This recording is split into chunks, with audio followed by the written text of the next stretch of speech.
straight to the galaxy, faster than sanity, left behind a land forsaken. Black holes and meteors, riding on shooting stars, fearless like our dreams. We shoot down a satellite, wings of a butterfly, constellations recreate and fighting for liberty, raising the energy, bursting at the seams. Freedom looking down a telescope, starlight never been so beautiful. Whole world waiting for us, time to go, escaping gravity. We'll be rising high above the rain, sunset never gonna be the same. Thunder calling us to outer space, escaping gravity.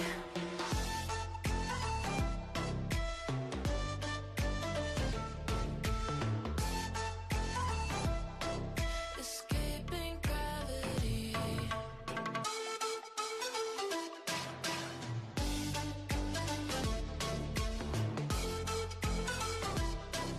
Escaping gravity. Starlight dances in the silver of the night sky.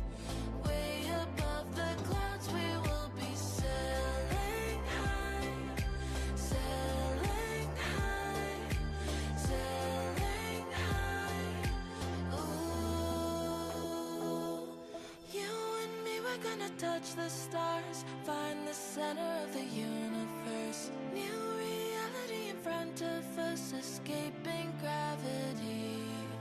We'll be rising high above the rain, sunset never gonna be the same. Thunder calling us to outer space, escaping gravity.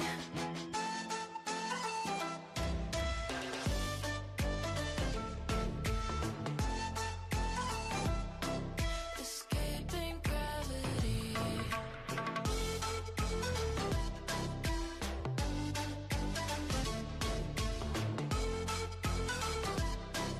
Escaping gravity.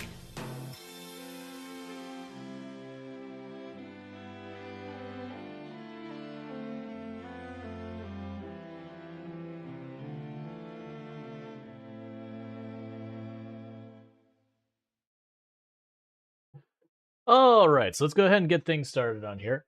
I'll go ahead and switch the scenes now, even though the countdown's still going. I am thinking about, like, taking a very short track to put at the end there for when I'm still, like, setting up a couple things real fast. I haven't figured out, like, that's one of the things I haven't figured out is how to set up to, like, play a track, when it ends, play the next track. I know I could literally just take audio tools and mash, like, 10 or so tracks into, like, one track, and no matter how long it goes. Just repeat the song. I mean, maybe. I actually do like the idea of having like an end sound. It's just one of the problems is I'm using a script for that timer and it doesn't let you input seconds or anything like that. I kind of want to make the intro slightly longer, like 1 more minute. So that way it's like a clean 5-minute intro time. Because that'll also be pretty good for lining up for with the ad break starting and running, that it should end around the time that the ads end. Want a pro tip, Burning Sun? Doing that. Because otherwise it ended at like 3 minutes and 30 seconds or something like that, so I already lowered the speed slightly to just... I couldn't quite get it to the full 4. When I slowed it down, that was like, that's starting to not sound so good. But I actually have slowed, so... Yeah, but I did... How much have I knocked it down? I could actually... Well, no, I'd have to switch scenes and start over playing again. But all that said, that's neither here nor there.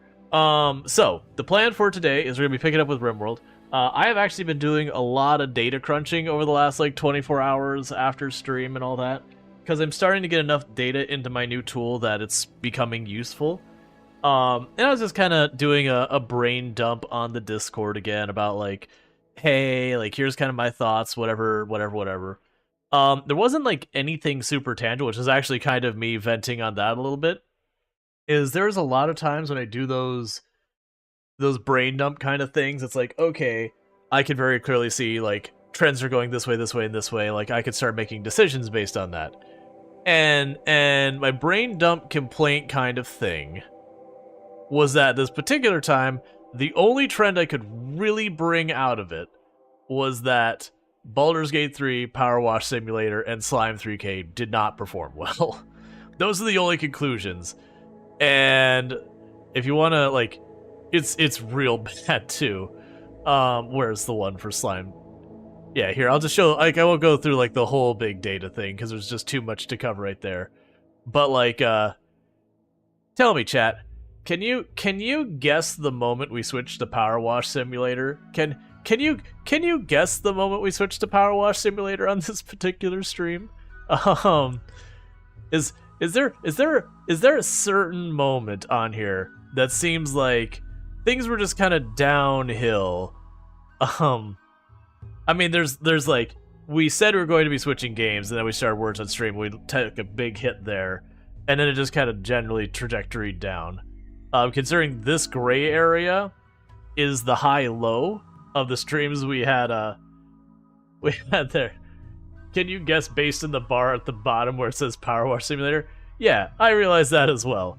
But, yeah, it's a thing. But, like, that was the only conclusion that we really could draw from that. But, with that whole chart thing, for the record, when we switched to Power Wash Simulator, I was like, yeah, I know, this is me playing for, like, people wanting to see it kind of thing. This is us just having fun, me and the community, like, just checking out this game that we like. It has nothing to do. Yeah, no, the most of the drop-off is Words on Stream. I've honestly been leaning towards potentially not doing Words on Stream anymore. I want to probably replace it with something. But the big problem I'm running into with Words on Stream more than anything is it's one of those things where most of the days we're seeing only 3, well, that's not fair, like 4 to like 8 people participating in it out of the entire audience. And with that, it's been starting to get to the point where it'll go for like 15, sometimes even 20 minutes if you get like a really good run going, which is cool, but then you have to sit there and go, okay, well, if 100 people are tuned in and for 20 minutes there's just a little bit of background music and they're like the plunk, plunk, plunk, and it's only 8 people playing. It's either a lot of people or almost none. Yeah, so it's those things I've been going, So I've been trying to come up with something else, because I do want, because for those who don't know what's going on and why I do Words on Stream, is I do stream for 11 hours. Tube doesn't get home till, I mean, this week will be different, but Tube doesn't get home till around 9-ish o'clock in the evening, which is like right in the middle of my stream segment. So it's one of those things, I can't move my entire stream till after it, because like that's cutting like 5 hours off the stream, and I can't move it the other way. I mean, technically I could move it the other way, but that means I'm literally only catching like the very last end, like strategically switching to a daytime stream. I would be ostracizing a very large amount of my audience. And I could do that and build back up, but it's kind of one of those things. So what ends up happening is I take about a 5-minute break in the middle of the stream to quickly do that. And you always have a dip with any break. Like, even when I get up and I grab a soda, which takes me like 30 seconds, usually I'll see like leave will go like 2 or 3 people will have left during that time frame. Because, you know, for those couple of seconds I'm not streaming. And again, that's fine, whatever.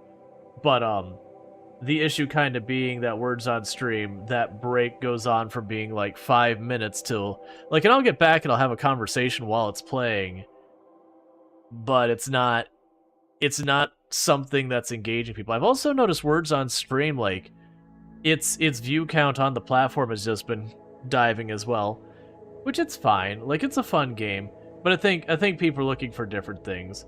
I haven't found what I want to replace it with, though, because, like, Marbles is fine, but I have to actually be here to facilitate Marbles. So I can't, well, I have to be here, or somehow I have to get, like, it's the moderators could facilitate or something like that. Which then would me having, like, an obligation for someone to be there to cover it for me. Which I wouldn't be willing to ask. Not that I've seen, but they also released and then laid off, like, most of their staff. So I haven't gone back to them because I didn't...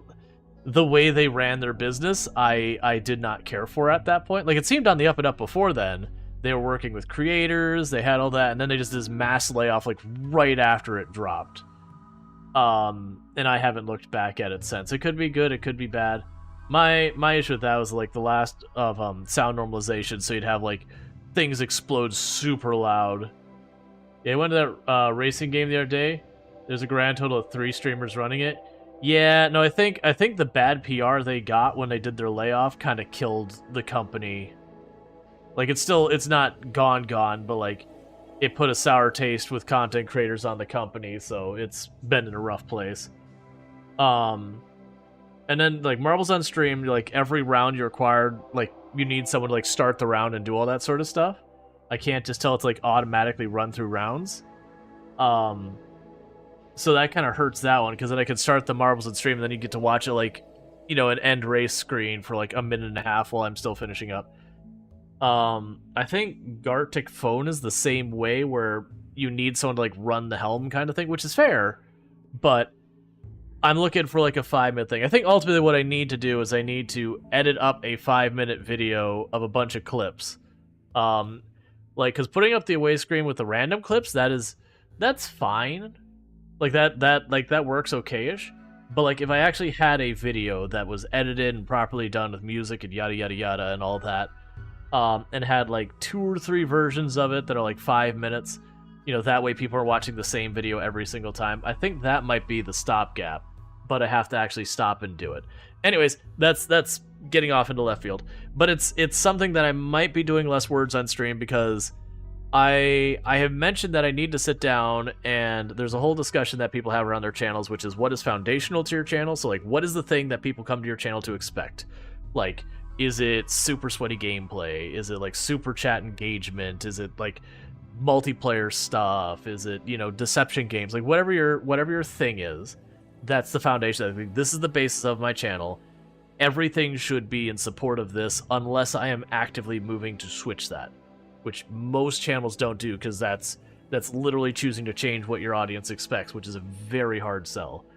Then you have additives to that, which is anything you do that isn't necessarily foundational, but it's in support of your foundation. So if you're a chat who does, like, or if you're a channel who does, like, a bunch of horror games and all that, having people to be able to redeem to do jump scare stuff to the streamer and whatnot, that would arguably be in support of that horror theme that, you know, chat can now engage, and it adds to the horror element. So, A+. But then you have what's called a distractor, which is anything that takes away from the foundation. So, for example, where you do, like, chill vibes, if I then did that exact same horror thing where you can, you know, throw 100 bits and then suddenly you'd hear, like, a scream or something, that would be a detractor. That would be a negative for the channel, because it's not what people expect. And I'm finding, I think words on stream is becoming a distractor. And this happens, that you'll have stuff that once it was an additive thing and then becomes a distractor over time. Which is one of the reasons why even I did, like, that scary redeem that Burning Sun just did. I had, like, all the different things I could have put there. Like, I could have put the difficult scene with Sayori on there. I could have had Yuri with her knife and all that. And I was like, no, that doesn't align with the channel. That would definitely be a distractor. Having them just, like, pop up with a little giggle and go away, it's like, okay, at least while we're in, like, October and Doki Doki is, like, fresh on our mind, that's probably an addition to the channel. Maybe it becomes a distractor, but it is a thing that things that were adds to the channel now, you know, as the channel grows or the situation changes or it gets spammed or whatever, it can quickly become a distractor. And you end up having to do that whole balance. But I do feel like words on stream is starting to become a distractor. So I've got to figure that out. And that's always been one of the pain points on the channel, is just working around that break time. Anyways, let's go ahead and we'll get into the game. The things we're going to be doing on the stream today is we'll be doing RimWorld. We'll be picking up where we left off in the Adam and Eve run.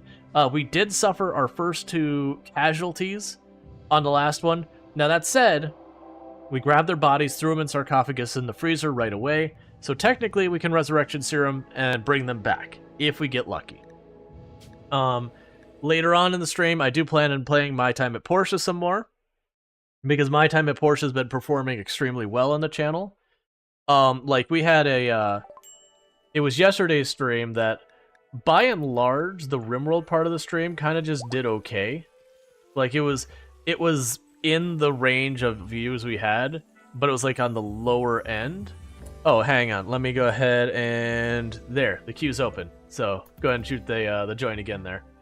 But, it was, like, on the lower end, which is fine. Like, I'm not unhappy with it or anything. but it kind of was like lukewarm for most of the stream. And then we switched to My Time Portia. You could almost like see it just ramp up and just kept carrying up. And it's actually now the outlier for the best performing stream since I got back from TwitchCon. Just by a hair. Like, I think the highest I had before was like 135 viewers. My time at Sandrock, my apologies. My time at Sandrock, not My Time at Portia. My Time at Portia has probably got like no audience right now because the sequel just went 1.0. So that's gonna just vacuum all the audience away. Alright. You have polar bears. Those would not like it here. I don't really have a whole lot for you.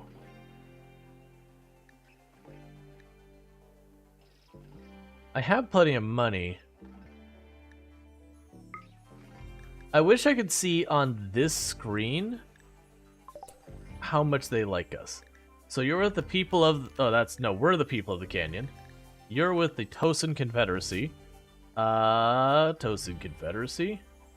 Okay, so you are allied with me. We'll throw a couple of jackets at them and see what they think. So we're just gonna go to gifting. No, we're not. We're not even gonna bother gifting them. They like us enough. Go ahead and take those parkas. Yeah, I'll take all those. We don't really have a whole lot. Oh, we got some smoke leaf. They can have that. Okay. And meanwhile, I'll go to schedule and grab the stack of silver. I'm not going to worry about the small amounts of silver, it's just what the big pile. Alright. Yeah, so technically, Smokey or Silver, you're here. If I get a resurrection serum, I can bring you back. I don't know if that'll happen, but technically we can. I'll still allow if you win that we can name a new pawn, and in the event that we do resurrect you, basically we'll let someone take one of the two pawns away. Just to not have like one person getting multiple characters kind of thing.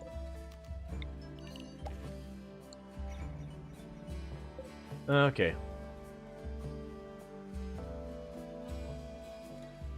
Okay, no problem. Yeah, well, I mean, that's the thing. It's like, technically you're dead, but we have preserved your body. Because we did suffer our first casualties last stream. We lost 2 people to 2 separate siege raids. Alright, I'm gonna have to intervene.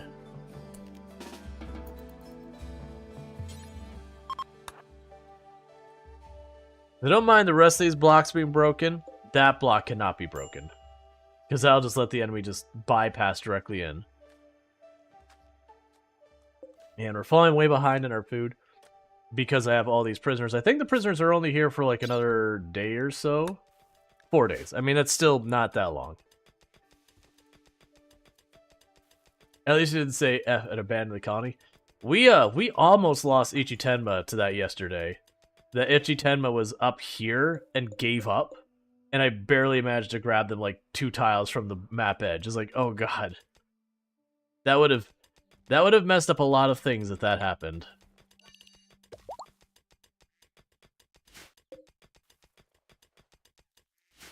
Alright, so you still have plenty to do there. We did go to the point that we are going to start doing nutrient fungus and all that, but we are waiting on that. Give me 1 second. My nose is being a punk. Actually, first, before we do that, go floors. Alright, give me 1 second, and I'm going to mute the mic. I'll be right back.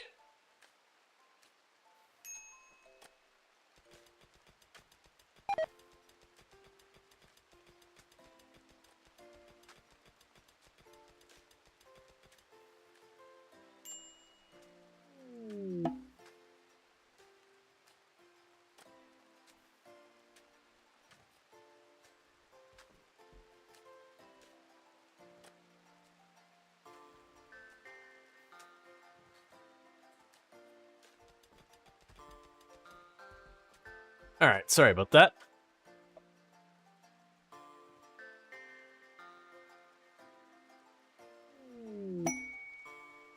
Okay, so we have the tree linking and we have insect quests. So, we were working on sentient cookie. Are you 5? No, you're already maxed out. All right, so I guess next contestant. Welcome, Toll, to having psychic powers. You're now going to have meditation back in your schedule. And meanwhile, we could get an Archotech leg or a bionic eye. And they're going to fight us with 6. 6, did it say how long?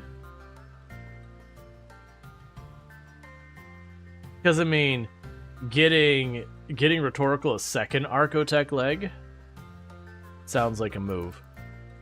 Cool. And what did you get? Pinhole, that's fine.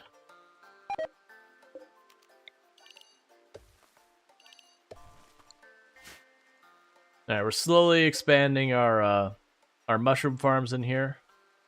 It's gonna take a while, unfortunately. Yeah,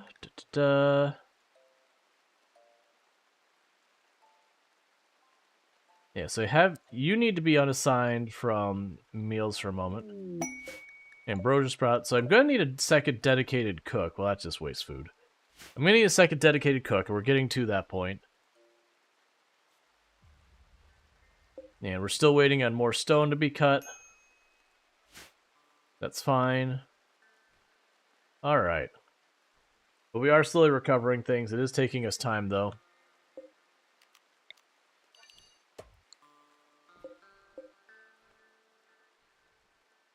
I wonder, do you have any slowing effect? So walk speed 87. Walk speed 93. Walk speed 100. It's those things, like, would it make sense for me to, like, literally just make this place all, like, just fungus farm? It does not. But it's fine. We have a masterwork kids parka. Cool. Yeah, so I need our growers to keep up. Oh, right. Didn't we have a round of disease and a whole bunch of stuff that absolutely just killed people's time to work on things? Hey, Maxine Miles, how's it going? Yeah, that's right. We had, like, gut worms that hit us. We had the sensory mechanites.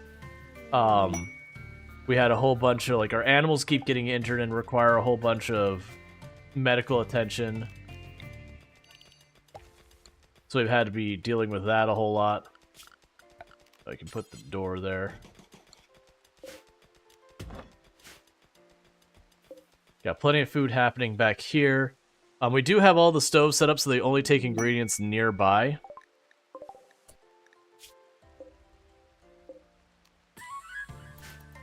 Alright, so we're going to try and train ourselves some Thrumbo. Because we did manage to snag one. And we're lucky we get one of the males. We could technically breed them. But good luck. Looks like nope, you're still dead. Or again, no, you're still dead. I'm doing pretty good. Yeah, no, it's going to take us a long time. If we're lucky enough to get a resurrection serum, it's probably going to be a while before we see it. It is unfortunately one of those things that is a very elusive item.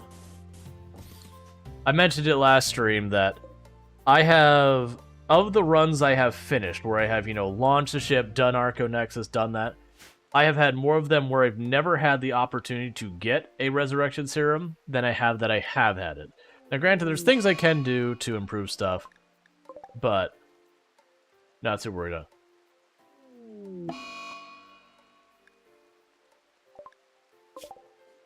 Yeah, that was...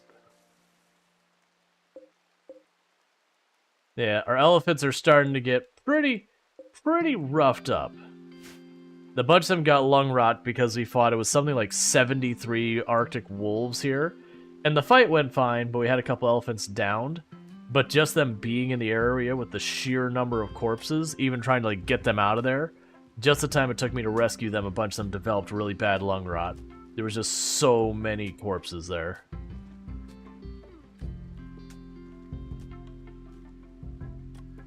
Alright, we got Lime working on that. You're still smoothing this up here.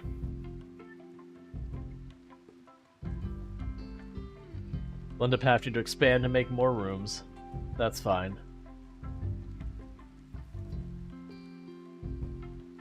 Then we'll start dyeing everything over here once we get to that point.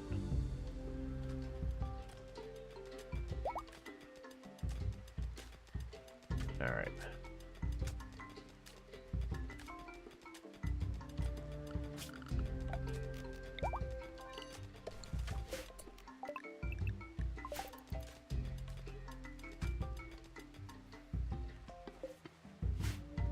Oh, that's compacted plasteel?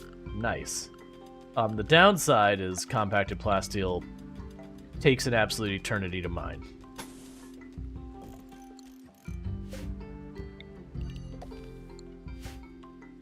Okay. Well, you know what I ought to do? I ought to connect these two rooms. And the reason I'm going to connect these two rooms is that way when the person's farming, they can just pop through the door, we'll just leave it open. And I can just make it one big row zone. Actually, I think the door will interrupt it. It's fine. Either way, make it so you can just run back and forth through there real fast. Meanwhile, it should also go to smooth floor. That's another hallway that needs doing. Okay, I do actually have some decent materials in here as well for the various stuff. The other one we want to do is we want to get lights on in all these back rooms. I'm going to basically wait until it gets smoothed out, and we'll just keep expanding room by room. Alright, new baby is on the way.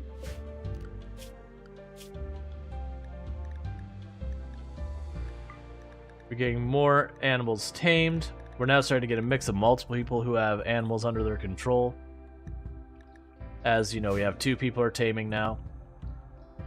We're catching up on our meals, which is good. Cookie is finally getting that caught up. But as you're starting to notice, this cupboard, closet, whatever, is getting emptier and emptier. Hey, Strider. You're not late. You're exactly when you arrive.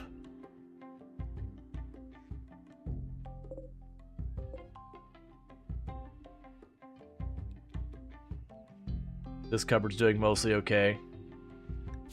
Yeah, so we're basically down to just slate. We want to keep an eye on those things. Medicine is in a bad way. That's what we're going to have to fix. So, what I might do... A rhinoceros has self-tamed. A rhinoceros has become meat.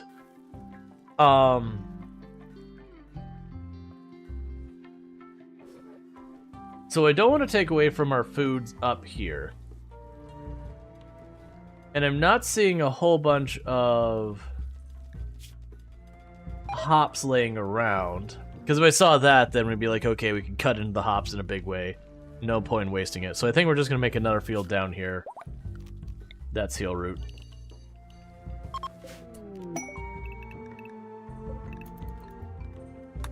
Masterwork end table out of granite. Let's make sure the elephant zone doesn't include that. Yeah, little by little our farm just keeps growing to accommodate things. We will end up cannibalizing a lot of this field once the mushrooms are up and running. I don't believe we're at that point yet, though. Like, I've got mushrooms here, but, I need them to actually be getting that sorted.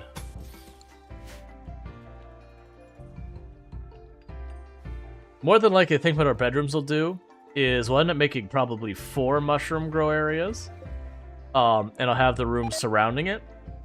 So that way the people running those could just run inside and deal with just that and not have to worry about much else. Do you manage to tame any of the thrombos? Not this time. That's fine. We'll keep trying for it. Oh, we're running out of kibble. That's not the kibble.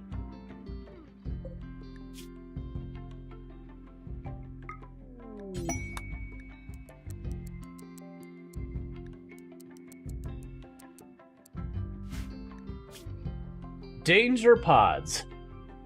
What is this? Request a mechanoid swarms but attack their settlements. They want you to draw the mechanoids to, attract them.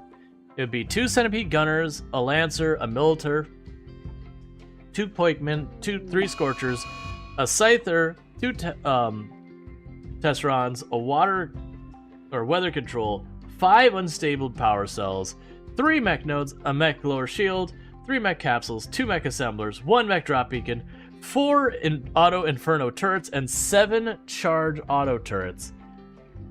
What in God's green earth are you trying to get me to agree to? You will give me, well, you'll give me 12 berserkers. Okay, hang on. You're gonna give me 12 pawns to deal with this. That is an absolutely absurd amount of enemies, but so is getting 12 pawns to just huck into that. And with 5 unstable power cells, that's gonna clean sweep the entire base as soon as I hit one. It'll just be dealing with the surviving mechs.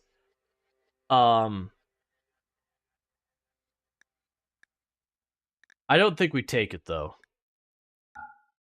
Who do we pay? Yeah, no, I've already got an extra, like, 8 people. I'm trying to drag that one out for the Archotech leg. Yeah, no, because that many thing, depending on where they land, like, if it lands here, it will absolutely murder all the elephants before it can get anything into position. If it lands down here, I mean, that's not that bad. But yeah, that's actually a pretty scary amount of stuff to fight.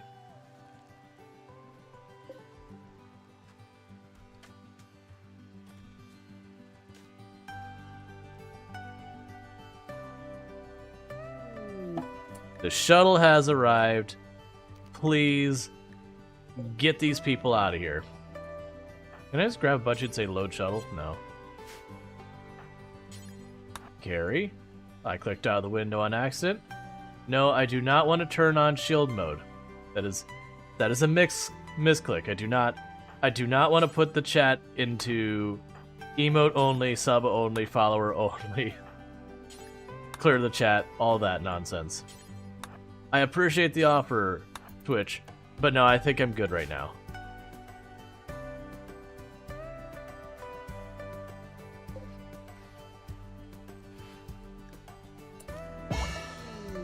Quest accepted, and we're now maxed out with the Tosin Confederacy.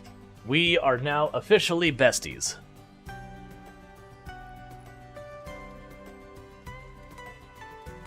The matching friendship bracelets will be in the mail.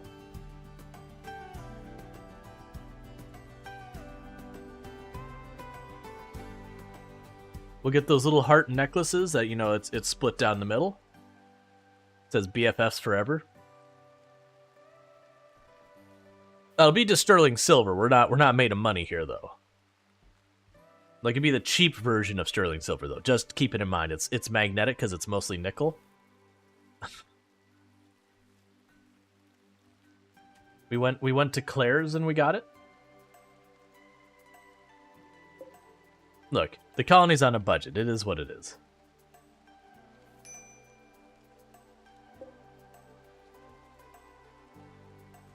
Who's that? Claire's?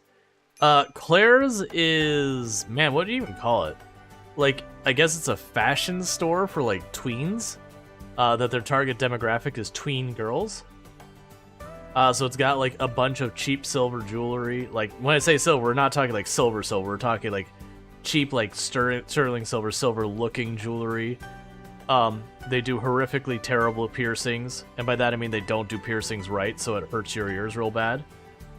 You get what you pay for. Pay the proper amount if you're going to do any type of medical or body modification. There's certain things you don't cheap on. Doctors and dentists and stuff like that, do not cheap on. Dear Lord, do not cheap on. So basically, a thrift store equivalent to Zales? Ish. You're in the ballpark. Turn your skin green jewelry. Yes. Hey, Kiana Chick, how's it going?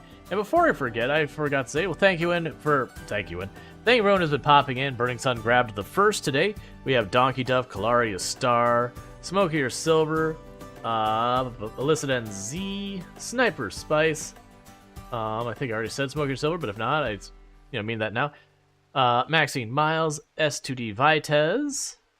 Who are we missing? And Bentley and Conrad. And Kiona Chick. Welcome in, everybody. We've got things mostly stabilized. The food is now getting back underway. Now I don't have an extra 8 people to feed in the colony who were just sitting in a cell doing whatever. We are starting to get our mushy mush in order. Because as a reminder, because we did take Tunneler, our people are now going to start getting angry when they eat, you know, corn and stuff like that. It's just not the mushy mush they desire in their heart of hearts. So we need to get the mushroom farms going. But the plan of the mushroom farms is basically going to be... I'm thinking I'm going to make 4 of these giant clusters here, like right there. That way the rest of this can kind of grow around it, so that no matter where it is, you can go there. Let's see, if you're in the US, don't forget to change your clocks back. Yeah, so if you're in the US, and you're not in certain parts of Arizona that are in other parts of Arizona, and you're not in certain parts of Minnesota, or certain parts of Wyoming, or you happen to be in... You get the idea. Time zones are ridiculous. Do phones do it automatically? Typically, yes. Yeah, so, nowadays, most, like, phones, computers, televisions, all of that stuff will do it automatically. Not everything does, but a lot of stuff does. Don't... Oh, I see what's happened. So no to that. Yeah, I made into, like, 4 different ones. But that's okay, because what we can do is, since it's already planted, it'll be fine. We'll just go here. If the entire thing is... Ah, it is splitting into 2 rooms. Because there's still a single unit of stuff there. So let's make sure we have this both set the nutrient fungus, because otherwise they'll rip up all of our mushrooms and put potatoes down, and then the potatoes will die. Your brain doesn't do the switch automatically that well. Yeah, that's been a thing that's been called for forever, is to just do away with daylight savings. And I'm mildly amused / frustrated about the counter argument of, oh, it'll be more dangerous, like there's no way our kids could walk to school in the dark. And then you kind of go to the entire northern half of the country and they go, you know we do that, right? Like, even with daylight savings, you know that's a thing we have to do because there's not that much sunlight year-round, and we don't actually have that significant of a statistically higher rate of injury. Because, do you know what's way worse for people getting into accidents? Your entire schedule changing 1 hour twice a year. Because then people go with not enough sleep, or, like, their whole rhythm is just off. So they're more prone to accidents in the first place.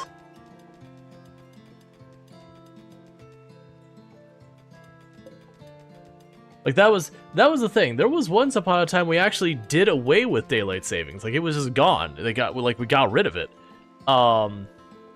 And there was a bunch of things talking about, I was like, oh no, all these more accidents are happening. And they did have, very unfortunately, there was a kid who got hit and died, and it became this big tragedy that, you know, people made it a big deal saying, no, we need to not do this. But then when you actually looked at the statistics after the fact, it's like, no, actually, accidents were way down after we got rid of it.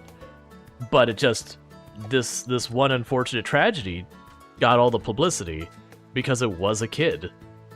And it did, you know, it was a singular piece of evidence that supported the arguments of those who didn't want to do away with it.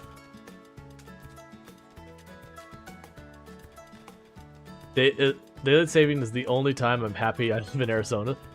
Oh yeah, that's I've talked about it, that I had a course I wrote that was entirely for software developers on how to deal with time and dates. And it was like one of my absolute most popular courses that I had ever authored. Like, the number of people who tuned into that course was ridiculous. But it was kind of one of those things that one of the leading parts of it was going, you don't really understand time. Because you'd have people like, oh, well, you just do this and you just do that. I'm like, you don't understand. Like, the rules around time change literally every year somewhere. And usually it's like in 2 or 3 places. Don't implement your own solutions for handling time. Stick with someone who that's literally all they do, because unless you are on the ball, it's just a thing that's going to change all around you, and you will never keep up with. Okay. That is a pretty big structure. 1,800 is a pretty big structure. I do really want the Masterwork shield. Wait, oh, right, we researched shields, but we don't have machining, so I can't make one. Now, I already have a mega screen TV, and it's amusing to me that you give me a mega screen and a flat screen. I'm gonna probably say no, honestly, because that is a big structure. So 37 by 21. 37 by 21, that's the size we're looking at. So this structure we're looking at building, if we accept that, is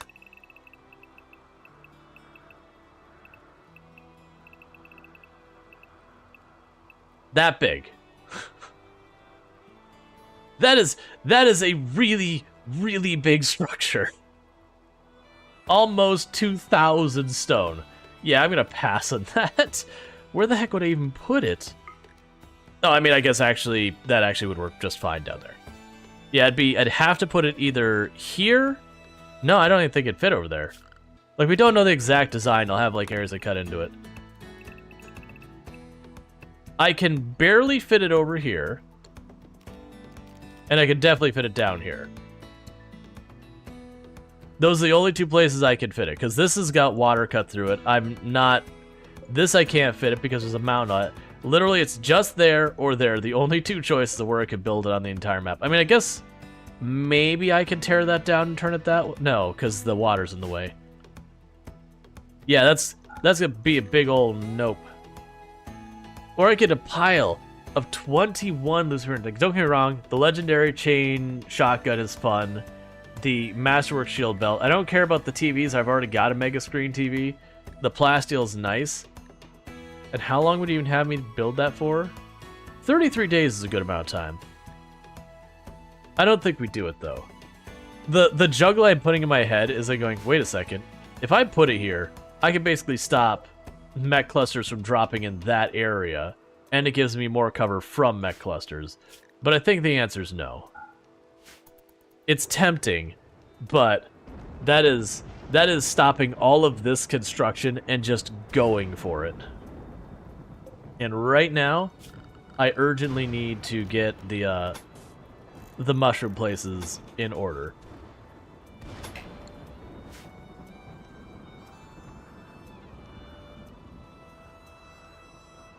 Okay. But yeah, no, a legendary chain shotgun, like put that like Calaria Star, have them like in the back here. There's gonna be stuff that dies in front of them. Oh, you got no notification? Yeah, it happens. But yeah, no, so getting back to what I was saying, so like the first one is that people like to think that the rules around time are constant, so you can just write a library and you're done, and it's like, nope. Like the year I had written the course, I had to be like, nope. I think it was Australia. I think it's split up into 3 time zones, if I remember correctly. And this is going on old knowledge, so I'll probably have it wrong. And that one of the time zones changed their rules to go by a half-hour increment instead of a full-hour increment had happened that year. Just one of them. Except for one city within that area, which chose to ignore it. And that was a whole fiasco. We had, in the US, there was... It wasn't even state, I think it was a county that had changed how it handled daylight saving. I think it may have been in Maryland. Had changed its daylight savings times to also do a half-hour increment instead of a full-hour increment. So we had that. There was, I think Ireland had a thing. I don't remember what Ireland's thing was. But it was basically, the point was there had been like 8 or 9 different places just in that year, which is slightly higher than you normally see, change the rules around daylight savings and all that kind of stuff. Or just the time zone in general. And so the point was like, don't try and implement your own. Just don't. It's not worth it. We'll give you social for last one, because you're ranged. So you're dealing with medical and animals, and you're gonna be doing animals almost for your entire life. We're gonna go with kind. Because all the rest of this is garbage except for Brawler, but we've already established that you're a ranged pawn. You're already skilled up pretty high in range. And then plus, I want my animal people to definitely not be my melee people. Because the melee people are the ones who are more likely to die. So the last thing we want is them to die and then their bonded animals to go ballistic. I've done that. It sucks. Okay, so none of your other rules change. So we need to go to your schedule. You are now free to do stuff most of the day. And I think you're good. Let's see, do you have a minute to talk about the greatest time zone on Earth? The Australian Centre Western Time Zone, 45 minutes ahead of Perth. Population, roughly 100. We have, not for time zones, but like unless you're talking just in the US, we have a couple bands of time zones in the US that are, they're not that low, but they're in like the tens of thousands or whatever, which for a country the size of US is basically empty of people. Yeah, no, so you had like that whole thing about, it's like, yeah, don't bother writing a library, the rules always change. So again, there are people who very affordably make plugins or whatever for different libraries and extensions. There's open source solutions that literally that's all they do is they're like, we just want time to be accurate. And that's just their thing. All they do, and the only thing they do, is they just go through the data. Oh, nope, that's not... Sorry, trying to give your bed away to the wrong person. Cool. But, so it's like, it's always changing. So if you do decide to implement your own libraries, congratulations. You made it a lifetime job to just update your libraries on time. On top of that, let's see. Like the stream cut, got Rual your thumb? Like the stream cut, give Rual your thumb? Sorry, I have no idea what that means, Patrick. Alright, so I gotta decide we're doing this. I think we're in good shape to do this. So we're gonna have 6 hives attack us. I'm gonna take that Archotech leg. Because Archotech. They are gonna give us 4 warriors. They didn't warn us when it's gonna come, so I'm gonna just have to accept it. They are going to give us absolutely terrible but completely expendable warriors, which is perfect, my favorite kind.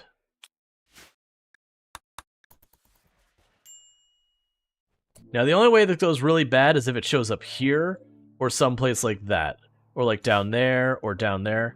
As long as it shows up inside the base, it should be relatively okay. Okay, inside my production room kinda sucks. It is okay, but it does kind of suck. Let's grab all of our melee, put them here. Grab all of our ranged people.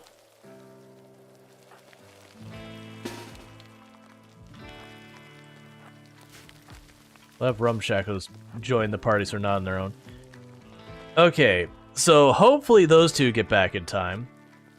And we grab all of this. Have the elephants ready to rock and roll. Be fast, everyone.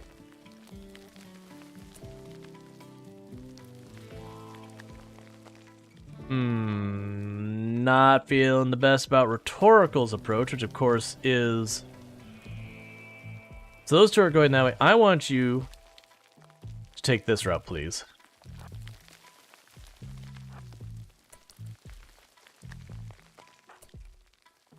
You're the expendable pawns, so go right ahead.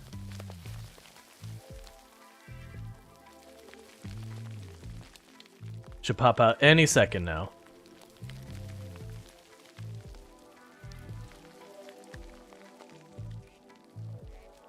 Okay, so I had more time than I thought, but I got really nervous.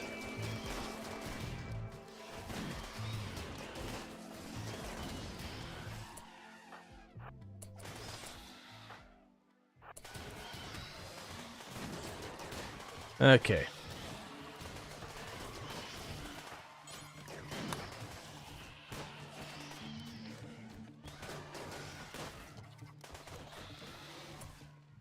Alright, so you've got that going. So melee crew. I want you outside the door, please. There you go. You get into position down there. The rest of you, just shove in around here. Claria Star, you're not gonna need to go that way. That's fine. Thank you Darth Strider 1998 for gifting a sub to Peter Ponders. Thank you, Darth Strider, for gifting a tier 1 sub to Peter Ponders. Peter Ponders, you have yourself a nice tier 1 sub with nice advertisement-free viewing as well as access to the emotes. So I do hope you enjoy your advertisement-free viewing. And thank you again. And it's good to see you. Can I get a shout out for Peter Ponders? Saying, hello, lovely people. Hope you're having a great day. Plus 45 minutes of roughly a centurion of people. You found us half an hour ahead behind. Means like thumbs up. Likely to mean thumbs up for the stream. Ah, gotcha. I just misunderstood. Yeah, the first things I learned quickly is we need good daytime libraries, and you don't want to fool around with leap seconds in critical data manually. Oh man, that was gonna be the next part. Let me go ahead and I don't think I have a mod here, so let's go ahead and do a shout out for Peter Ponders. For those who don't know, Peter Ponders, absolutely fantastic content creator. We used to check them out a whole lot in Project Zomboid. Definitely just positive, good vibes over there, and a absolutely majestic mustache. But been playing some Cyberpunk 2077 from what Twitch is saying. So if you're looking for that, you can find that over there. But yeah, yeah, absolutely. Peter Ponders is an absolutely fantastic content creator. But that was the other thing. Is just like you also have just weirdness that happens at the time. Like it's one of those things that one of the other rules we would always have is you need to do time in like GMT, UTC, those kind of things. Do not, and mostly you should just use UTC. Specifically, you use UTC, Universal Time. Do not use local time for any type of data storage or anything that isn't going to be only and exclusively ever consumed with local time considerations. Should not use local time. I cannot tell you how many projects is like, yeah, we'll never need to worry about this. It'll be just a local machine. 2 minutes later, they go and they start writing to some service, and then time is wrong and time is a lie. Because you might look at time and say, well, 1 a.m. only happens once. Like, 1 a.m. only happens once. Time never repeats. And you would be wrong. Because when daylight saving goes into effect, congratulations. 1 a.m. happens twice in the same day. So when something goes wrong, which 1 a.m. are we talking about? And your logs are all broken because of it. So finish those off. I don't think any elephants went down. Some of them got definitely roughed up. So we got a mega spider down here. I also don't think we lost... Okay, we lost a table. Just a singular table. What happens to Spice Girdle? Because the night is the night, where 2 becomes 1. Yep. What was this table made out of? Granite? That's actually fine. Granite is what this would probably make it out of anyways. Alright, so we did get an Archotech leg. And with that, rhetorical. Let's go look at that right leg. It's time for you to go fast.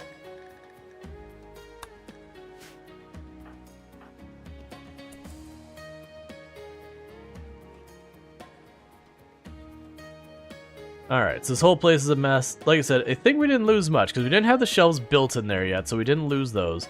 We did lose that table. They didn't destroy any of our production stuff, and I honestly think we probably shot the table fighting. Bulk goods trader is approaching.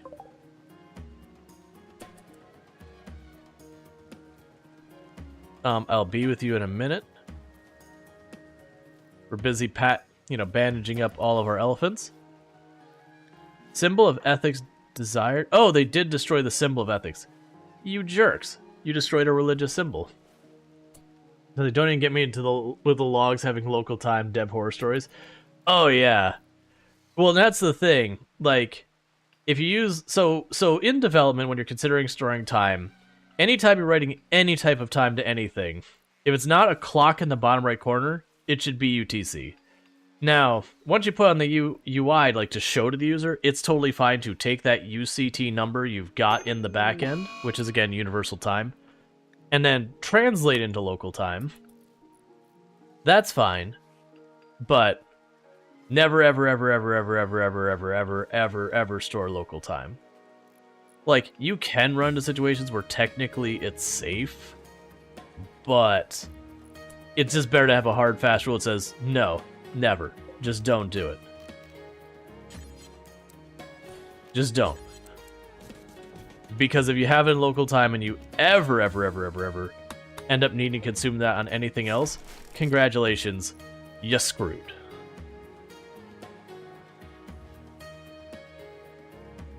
But yeah, so it was a whole course in just dealing with it. And almost all of it could be boiled down to use UTC, use someone else's library, and then here's the 1,000 reasons why. But you don't worry about that. Well, actually, eat something. Then go to bed.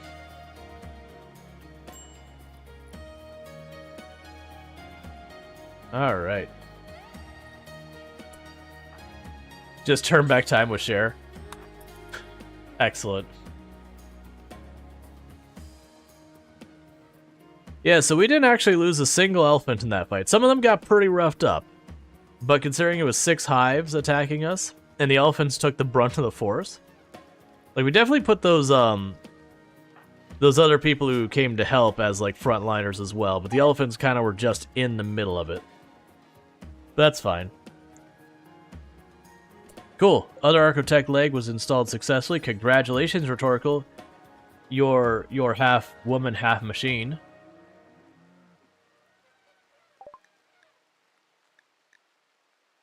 Alright. Gotta go fast. Absolutely. And the reason we gave it to Rhetorical is they're the ones who brings the elephants with them, and the number of fights where things got really bad because they couldn't get to the fight in time.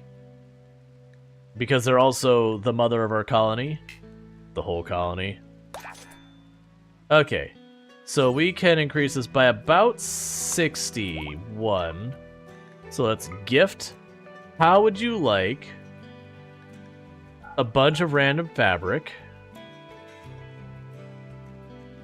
I'll also give you some wood.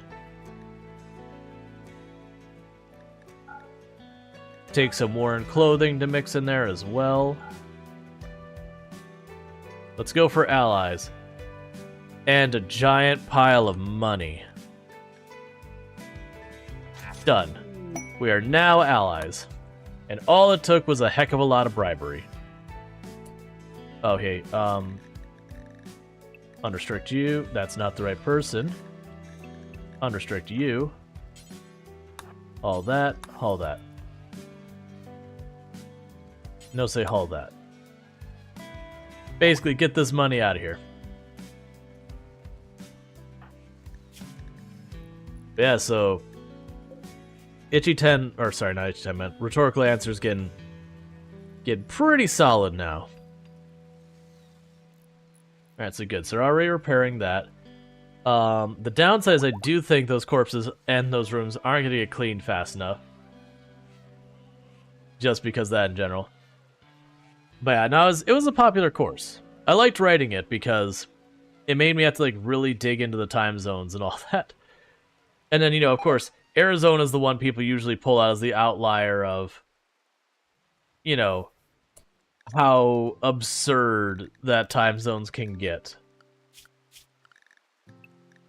And the reason for it is Arizona as a state, and I'm going to probably get this backwards. I want to say Arizona as a state does not do time zones, but that if you get into the indigenous people area of it, they do time zones, except for one subsection of the area inside the indigenous people, which does not do time zones. It's one of those things where it's like you tunnel down multiple layers, and it does or it doesn't, like kind of thing that just like compounds.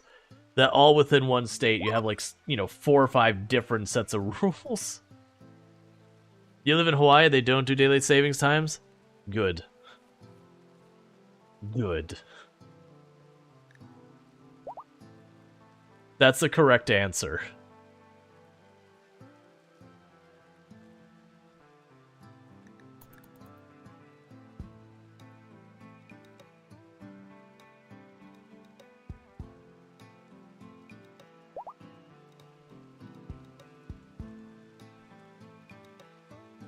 At this point, nobody on this planet should use daylight saving time changes. Yep. Well, and the weirdest thing is I remember when they're having the whole discussions about what we should do away with it recently, that they're actually trying to make movement towards that end. Like, the hesitation was like, well, we have to have these agreements that, we have to have, like, it so the trains have all their stuff sorted out and the airlines have all their stuff sorted out. And you kind of scratch your head and like, you know what? I do feel like that's a thing that's pretty easy to solve. We were like, hey, next year, or 2 years if they really need it, we're doing away with daylight savings time, and when that happens, figure your crap out. Like, you need to have your stuff sorted by then. Because something tells me having, like, that's the kind of thing you can get an intern and go, alright, I need you to sit down and take all this stuff we have existing and just change it for where we don't have daylight savings. And then that gets easy. Because they already have to adjust every single time some country changes its times or some state or county or city or whatever. Most of our country is waiting for New York to change. Has to do with the markets. Yeah, it was like, that was the thing. It's all like the logistic stuff around it was the reason that wasn't actually changing. It's like, well, we have to do this, we have to do that. I'm like, okay. That feels somewhat straightforward. Say, hey, we're doing away with this. Next year, it's not a thing. Fix your crap. And a whole bunch of people complain, and they go, well, that's too bad. You get a preferential position because you're dealing with transportation and logistics, and this is the cost. Because the alternative is right now, people just change the rules on a whim. So it's still, like, just better.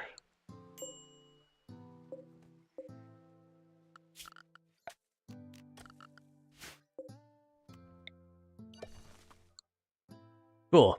First mushy mushroom is done. We love this week, especially we are 1 hour closer to the US due to the clock change happening 1 week later for the US. Well, our clock changed here in the US last night.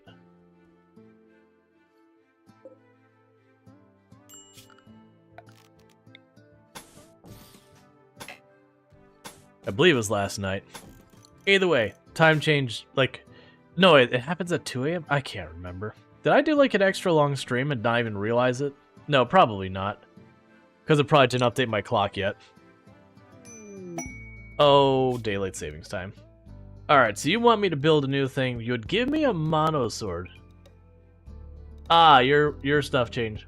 Yeah, it happened today, 2 a.m. to 1 a.m. Yeah, that's what I was recalled. Because it used to be at 1 a.m. and they moved it to 2 a.m. because a bunch of people complained about it. Understandably. Alright, so we'd fight 29 manhunting cougars. That's 4 capsules. Oh, no, that's if we fail it. So, it's a 14 by 22. We can probably do that. Yeah, so it's about that big. That's easy enough to fit. I think we'll accept that one, because this is coming along nicely. I hit the world map, which I don't know why.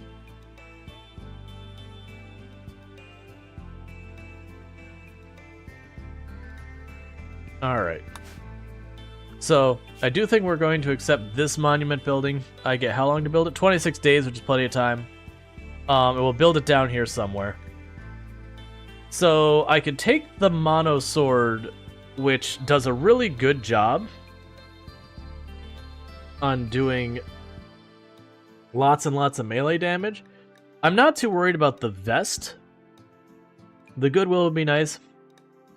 The capsules will be fun, but I don't think we're going to end up doing much of that kind of stuff this run. So we'll take that, because that mono sword will replace our thrumbo horn. Alright, so where are we putting you?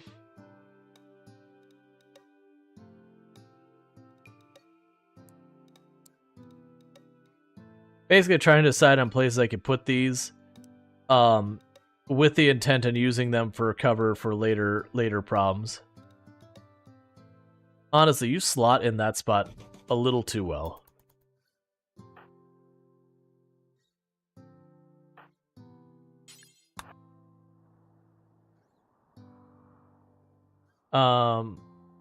Yeah. No, like, I know a lot of people's like, oh yeah, but sometimes you get time back. It's like, right, but I'd rather just be consistent. Because it just throws off your entire internal clock. Oh good, you had food poisoning. Lovely. Everyone's favorite. Is it your time of getting the research done, or are you still on helping garden? You're still on helping plant at the moment. I think I could spare having you there. Especially with people having go frenzies. So let's take you back off that, because I need you researching. Because Bentley is also helping. Alright, so slate, slate, slate, slate. Okay. We go zones. Do not build a roof. And I am deliberately leaving a lot of these up now, just for when we get mech clusters to give me paths that I have cover. Because generally speaking, me getting closer than dumping the elephant horde on them is more beneficial than having shooting lanes. Because honestly, the mechs, generally speaking, tend to favor long-range fighting with the lancers and the pikemen and all that. In Hungary, sometimes Saturdays are work days in exchange for a workday off next holiday. It happened in, you think, 2013. And we had a 23-hour long weekend due to daylight savings time. So we have a trade ship passing by.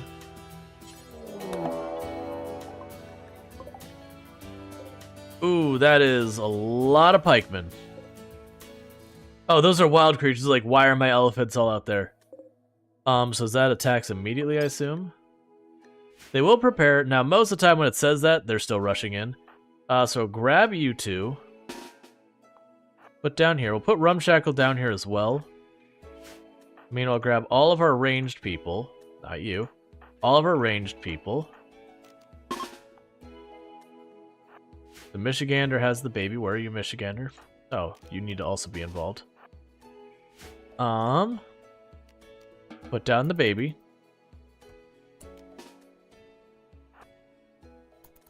Yeah, so they are going for it. Okay, so zone. And we're going to go do this nonsense again, which is animal attack. It's already set. So animals. And the reason we're doing this is we have animals that aren't trained to fight yet. So won't listen to our commands. But do a perfectly good job throwing their bodies into a hallway to draw fire.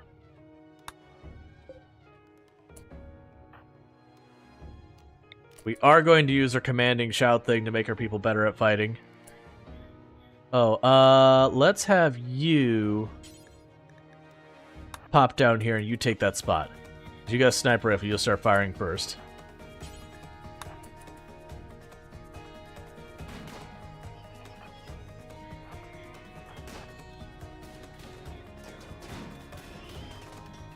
Okay.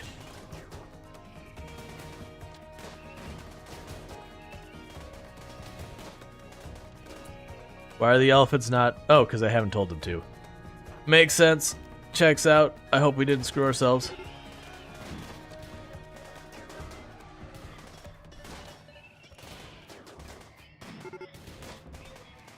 Alright.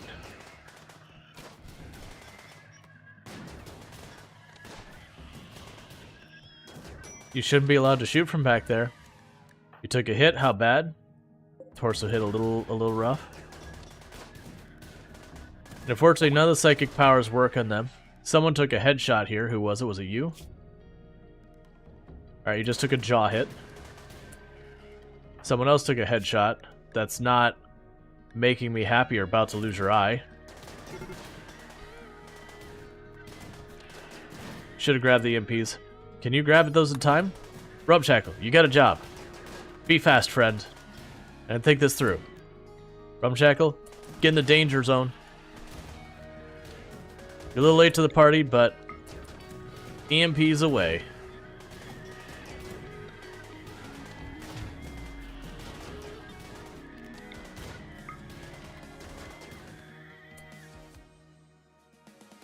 Alright.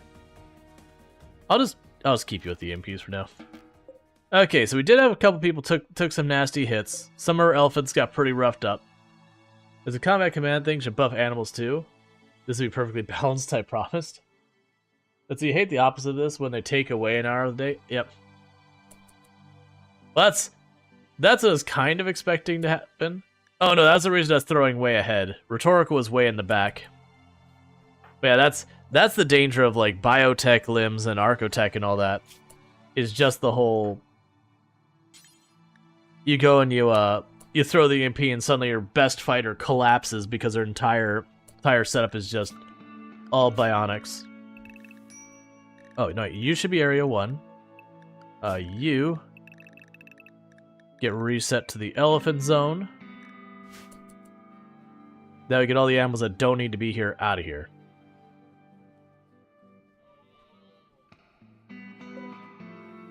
Alright, so rebuild that slate, yep. They dropped 25 components, which is pretty nice.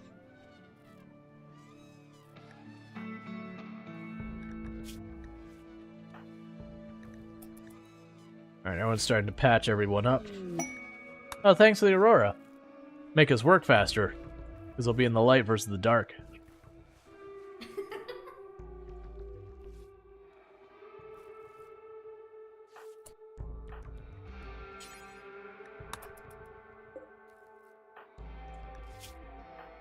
I need you to...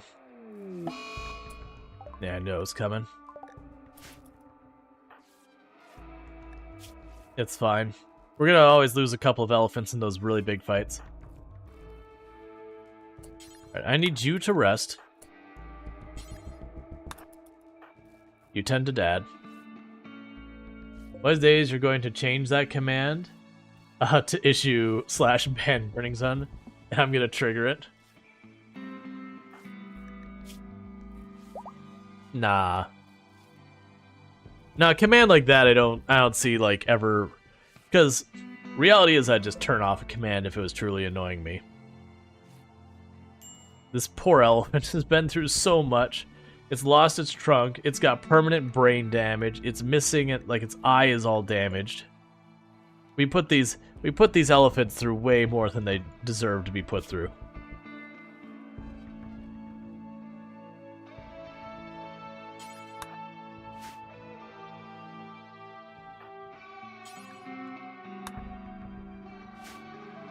Just replace the brain easy. I mean, what actually happens is the elephant population increases, and not all the elephants stick around. We do rotate them in and out, unfortunately. You can do what you want with that information.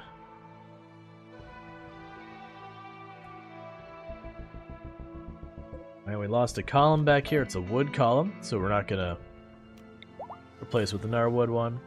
Okay. Tasty elephant steak. We have probably eaten an absolutely alarming amount of elephant, considering there's a bunch of meat in here, as well as there's a bunch more elephant ready for consumption. It was very aggressively tenderized at very high velocities by needle guns. Surprisingly, we only lost the one elephant, which is not surprising.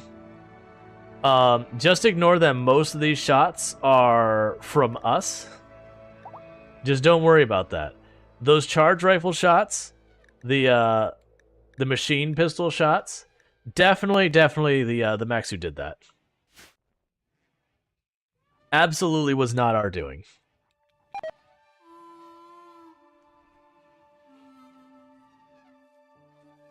Sorry about that. Okay.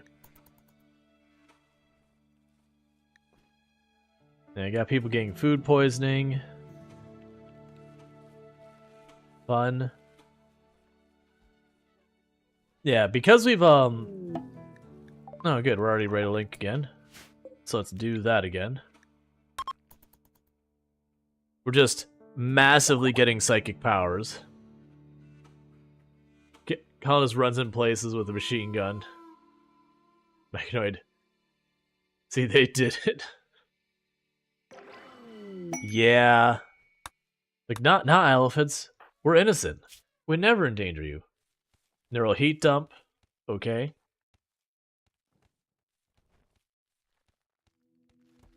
Alright, so far things are going well. We are, our colony's getting, like, really strong with all his psychic powers. I haven't been fully utilizing them. One of the problems I'm running into now is mostly around the fact they're being attacked mostly by mechs, and mechs are immune to the vast majority of psychic powers. There's some stuff that does work on them, in the sense that, like, if I use the berserk thing back here, sure, the mechs will go berserk, but all the other animals around them will, and that sorts itself out. But that is a whole thing.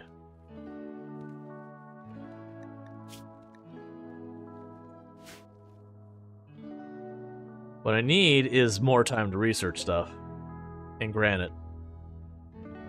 And lots of other things.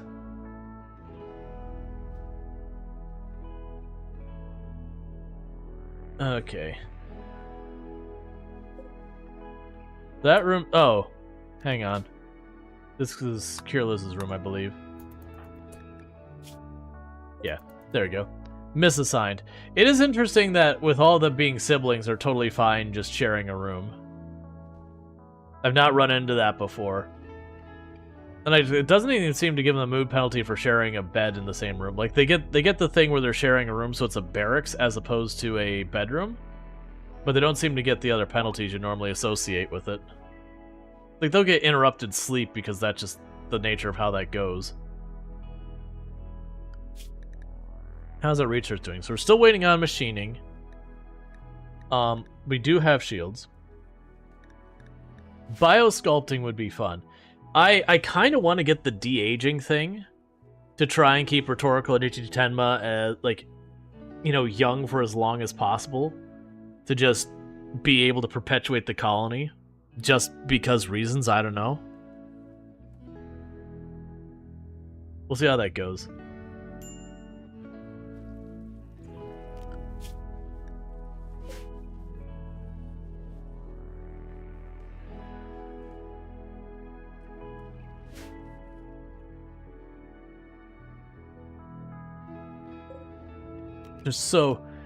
There is so much slag just piling up everywhere on the map from all of the mech raids. Just Eternity popping out kids. I mean, until we lose the RNG dice roll, because it is a thing every time you have a kid that you may not make it. Sooner or later, that RNG is not going to go our way, and it's going to be sad. Free dead mechs? Yep. We're actually running out of stone chunks here pretty quick. Which I'm not super worried about, because we're just going to keep expanding the base, and as that happens. Growth moment in Darstrider. Darstrider has now hit the age of 7. You're going to get your first skills. You get 2 of them. So, I do need a second cook. So I think you're going to get cooking and shooting. And you're going to get tough, because all the other ones are terrible. Alright. So we're getting another cook. So Darstrider, congratulations. May the colony be prepared for the food poisoning in its future. Because that's the way that rolls when you're first learning to cook. Wonder if you get a resurrection serum on stillbirth? I don't know. I have no idea how they approach the infants on that.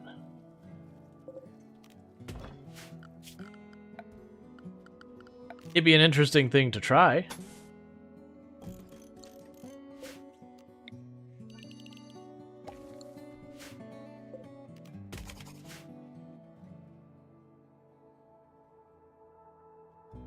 So you got that going.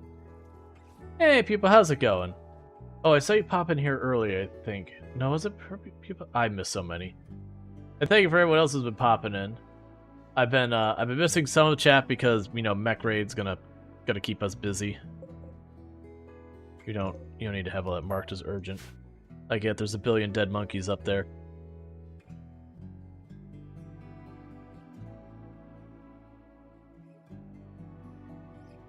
Chillin' playing War Thunder?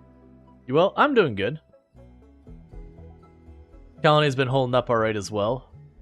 For those who missed the last stream, we did take our first 2 fatalities, but we did manage to grab the bodies and huck them into the sarcophagus in our freezer before it got to anything like risk of the bodies rotting and all that, so it should be totally viable if we can get a resurrection serum on our hands.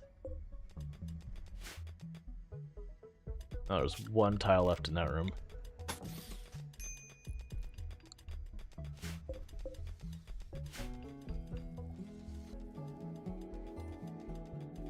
And little by little, the storeroom grows.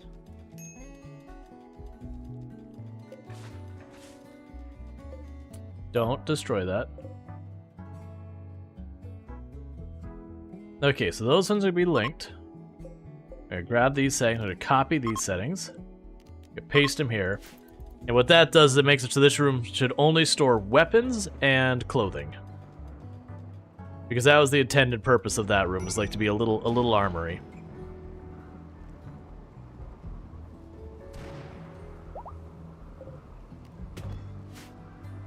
Okay.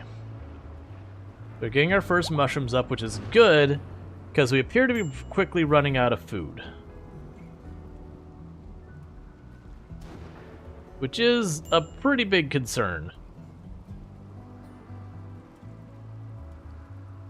Alright, like I said, for a little while we're gonna have a lot of food poisoning, because Darstrider is a 7-year-old who has just been given access to the stove, has never cooked before, so there's gonna be some not so great experimentation in the short term.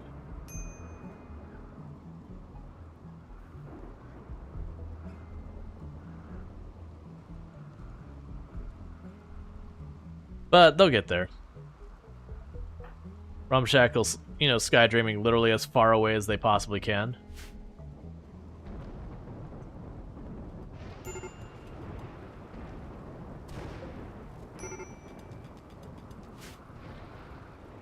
It's raining thunderstorm, so I'm not too worried about the fires.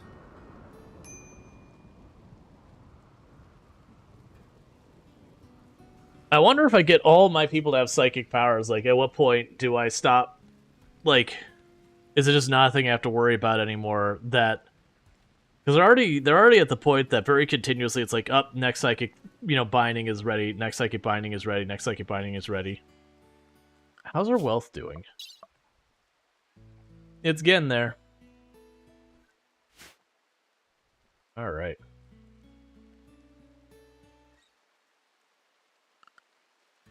Yeah, still waiting for the smooth walls, then we'll put lights in all the other rooms over here.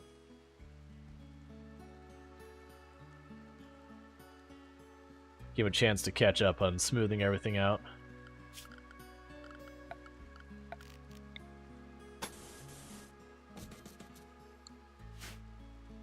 Alright. Also get the orders here.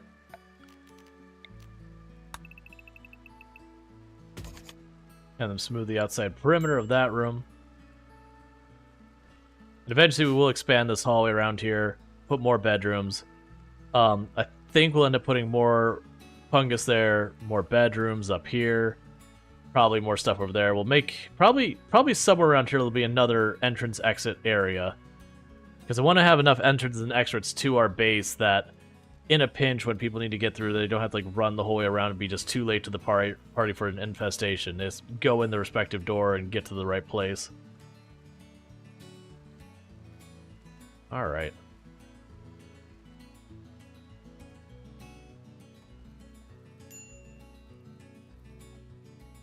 Did I ever set the ID... Wait. Did we never build the die table? We didn't!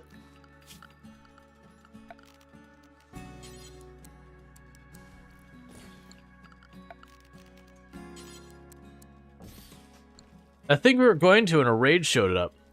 I was like, none of these people seem to be dyeing their clothes or anything.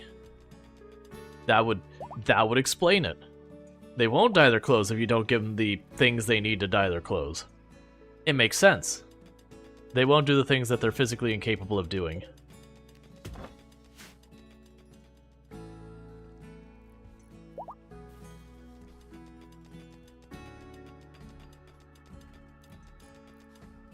Yeah, we'll want to definitely get more of that compact steel eventually. Right now, I'm sitting on so much materials between compact steel and components and all that. Trying to not over-allocate in those. Alright. So we're going to start getting some extra spare granite bricks. Once that's done, because I already got the next sets of beds we want to put up here. So the next room is going to go to Sentient Cookie, will be this room. These are just the regular bedrooms for the kids. Oldest siblings get dibs on the big rooms.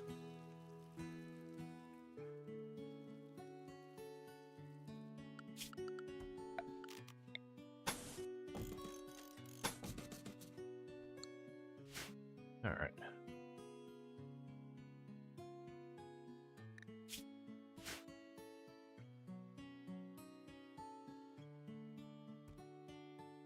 Wonder how many... Like, this has been an interesting run. Like, the rewards we've been getting for quests have been way better than we've seen most runs. A lot of the stuff is being fairly easy to sustain. I haven't had to worry too much about supplies. Like, we had problems with wood earlier in the run. But it's been a while since we've really had too much in the way of pain problems with that.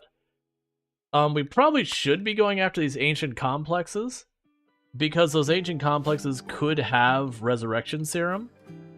I've just been hesitant because until I have body armor, like if there's pikemen in that, it can be really dangerous.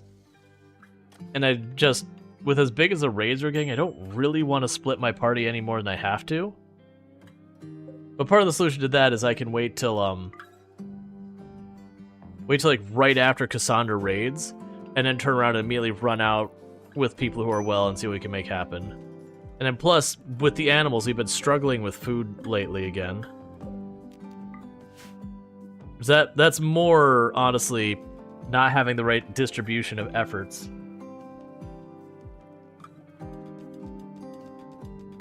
Like, weirdly, I need a hauler is the thing I genuinely need a lot, because I got a lot of food that's just laying around.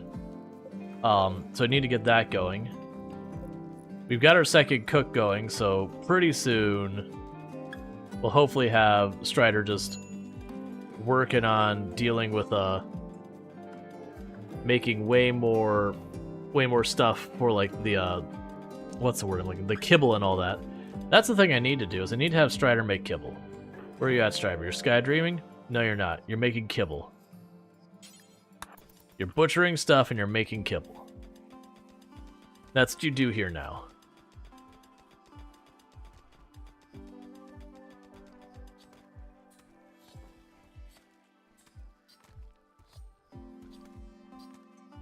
Because it'll also help you get your cooking without food poisoning everyone.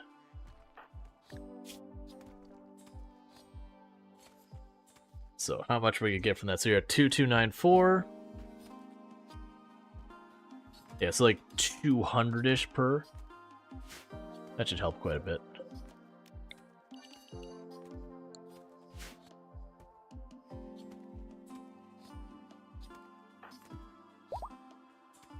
There's just so many animals to process. So you're already up to cooking 3.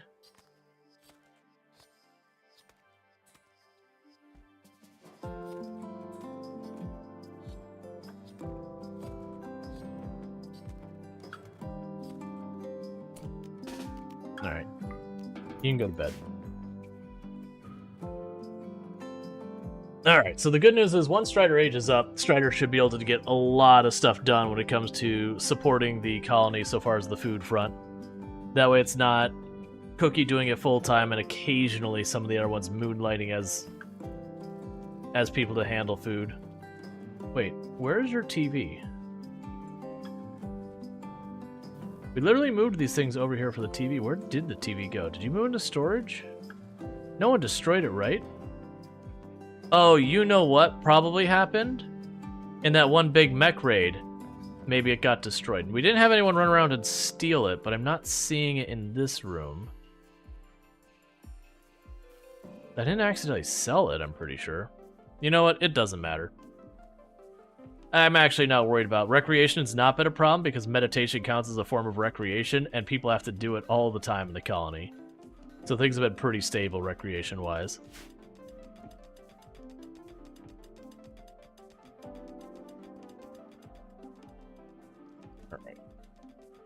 Oh, hey, we can wall this off finally.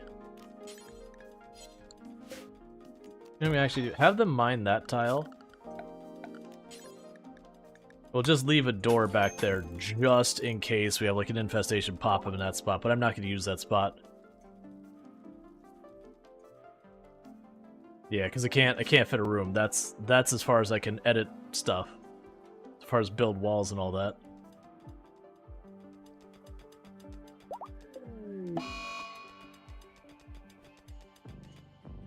Okay, and with that, that's all mined out. Look at the floors.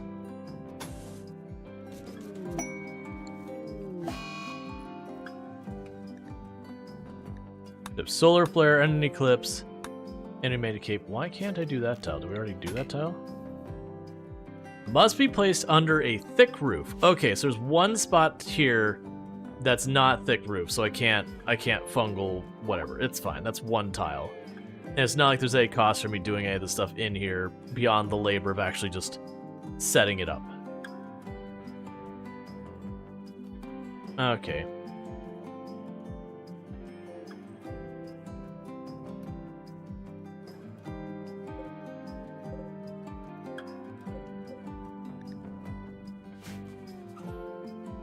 Yeah, so we really need to get the kibble going, because I think what's happening is we're training them all with the corn and stuff laying around.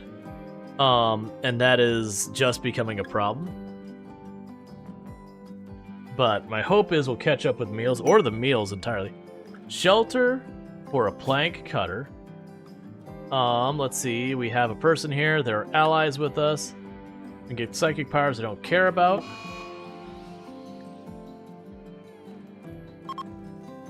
We'll wait on that.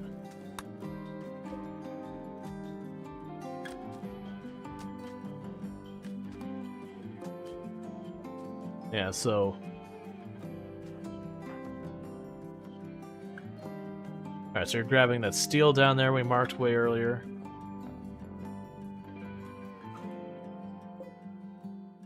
I want you working on that, Mishgander. Get you down there and that. Who else is doing construction? Limes helps with construction.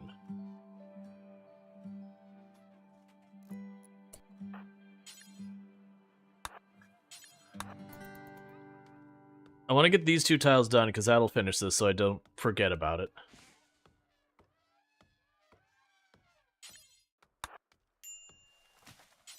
There we go. And that'll be done. Hey, She-Wolf. Things are going pretty good. How are things going for you? Good seeing you around. Been a lot of people hanging out I haven't seen in a little while.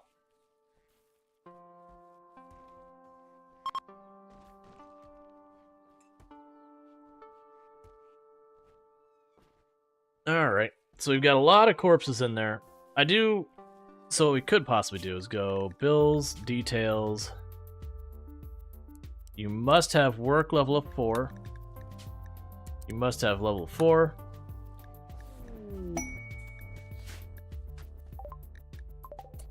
Alright, and with that, congratulations, Lime, you're moving up to a mono sword.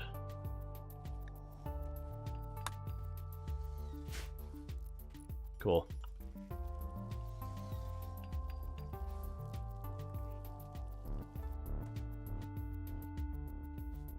So hooked on Ark? Yeah.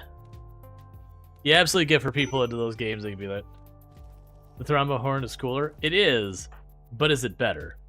Because if we look at the mono sword, so mono sword has armor penetration of 91%, and then does 13.29 damage per second. Whereas the Thrombo Horn has probably already been scooped up and shoved into one of these storage rooms. Where did you go?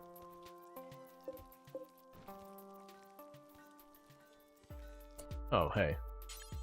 Don't let that rot out there, please. Where are you, Thrombo? There it is. First we go to it. It only has 41% armor penetration, at 10.53. So the Mono Sword is just hands down better. Kind of good. They really did well in the remaster. That's good to hear. As someone who I only played Ark very briefly when it came out, but I kind of burned myself out in that style of survival game at the time because it was a time that every other game releasing was Punch Tree style survival game. And I tended to be one who preferred to play survival games on my own. And Ark feels like it's a very much leaning towards the community style survival game. I just never got into it. So for me, from the outside, I don't really notice the difference, but I didn't play enough to really notice the difference, if that makes sense. Like, it could be night and day different. But all I recognize is, okay, so dinosaur survival. Which, again, I know people love the game, and it looks good. It just, I had personally burned out on the genre. It's one I had meant to circle back to play at some point. It just never... That circle back point never happened. Which happens a lot. There's so many good games I miss because it's like, I'll play this someday, but right now, over here, piece of candy. Alright, you follow... Especially when I do, like, the completionist style play that I like off stream, that's the way I play most of my games. It's very completionist, like, try to get all the achievements, that kind of thing. Which is just even more non-productive, sort of, you know, to trying a whole bunch of different games. Alright, so we got Psychic Tree business going on again. Let's see, is the Thrombus tamed? Yes, it is. I've been trying to tame others, but I've been unsuccessful. We only got the one so far. But so you can play Ark solo, still great, needs a lot of tweaks, but similar to Project Zomboid, you can find a sweet spot. Yeah, no, I feel like for the single player, you gotta adjust stuff. At least that's the way the first one felt. So we have visitors with a relationship. Cool. And you got word love. Alright. Let's go ahead and have you handle the trade. Okay, so I can give you this worn out helmets. Take all the worn out helmets. Take a pile of smoke leaf. You can't afford our smoke leaf. Take a pile of ambrosia. You can't afford our ambrosia.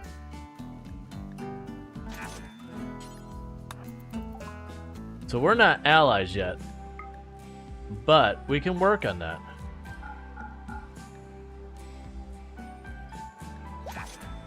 Okay, so we're only at 29. So, hear me out, friends. How would you like the most generous offer of a giant pile of gold? I wasn't able to get them. Can I get them to ally? Is there more I can give them? I would need 6 more to get them to allied. Let's see if we can make it happen. What can I give you to convince you to be our friends? It's a terrible idea.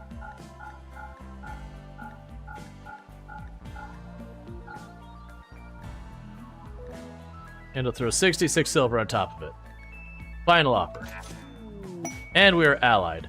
We just gave up all of our clothes and all of our money. And now they're our friends. Let's see, you've destroyed your colony with them more than once, but I love them. Oh, you love flame bows? Yeah, flame bows can be fun. They're actually can be really effective against raids. Because, like, if you're sitting in a narrow area like that, I just realized you have components in here.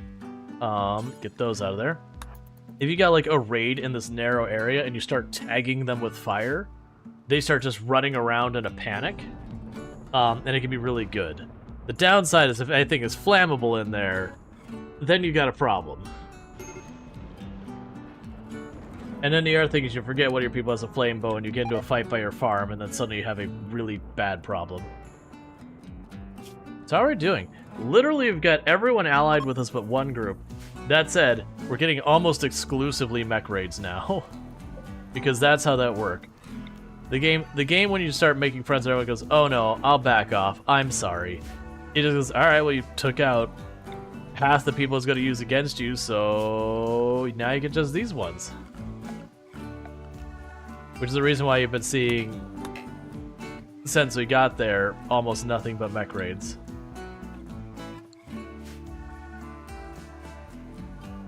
Alright.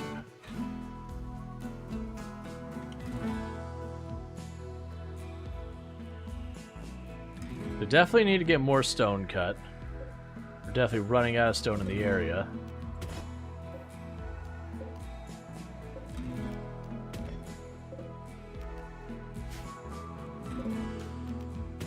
But still get all this out of here eventually.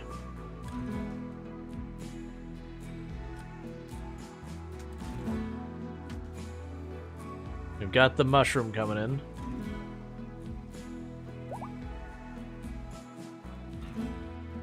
I have this feeling we're going to see that hit 50 meals, and then suddenly there's just going to be so many butchered animals. Hey, Pronger, how's it going? Good to see you.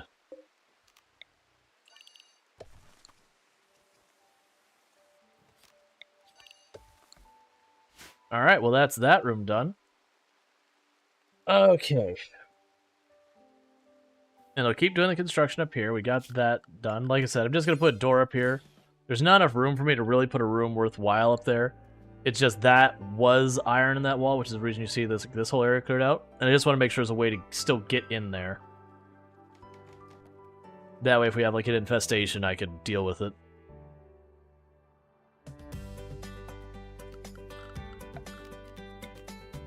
Let's see, you were 9 by 15.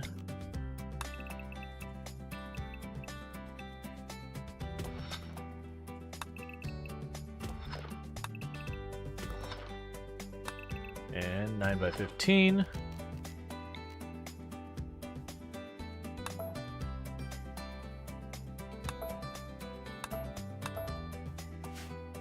Cool.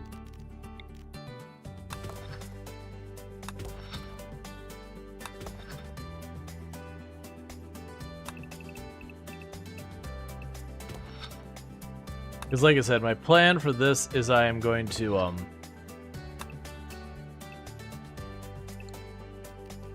gonna make like a bunch of these real fast. Like these will be the only ones. Because that way we have an overabundance of places I can grow stuff. One interesting thing about the whole mech situation is if we end up having like, you know, we secure ourselves in here, we have like a mech cluster drop here and a mech cluster drop here and a mech cluster. Hi. Why do you have mech clusters? Well, I don't at the moment, but it's mostly because there's like 10 different factions on the map. And there's the mechs, there's the insects, and then I have made friends with everyone else. But you can never be friends with the mechs or the insects. And the game doesn't go, okay, like this group, are you attacking? It goes, okay, you're under attack. Who am I going to attack you with? And then you start getting less and less options, which means you get the same things more and more. Sanity. Hi, Progener. Hi, Ooh. Cookie. Those aren't nice. Let's see. So that, yeah, so we started with because they're soulless machines. I don't know. But yeah, these two are mom and dad of the colony.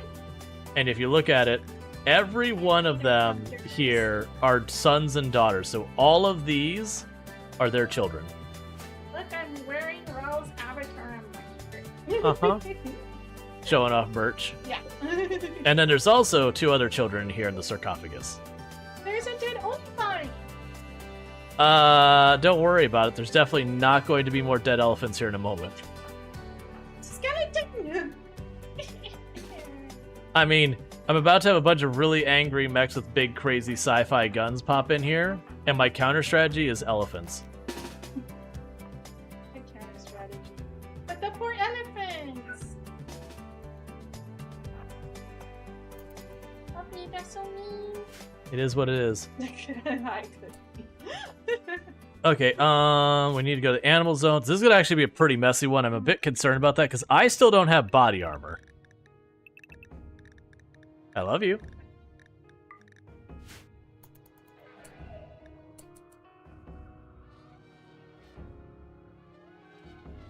Okay, so rhetorical we want way in the back.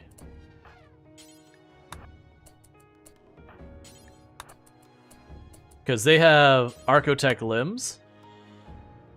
And we are going to be using EMP in this fight. Do we have someone in that back corner yet? Yes, we do.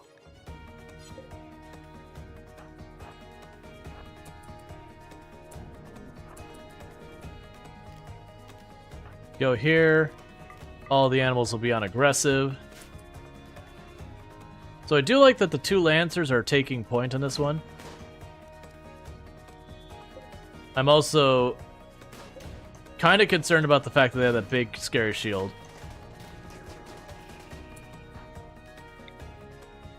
You know, drop those right at the extreme range we can handle.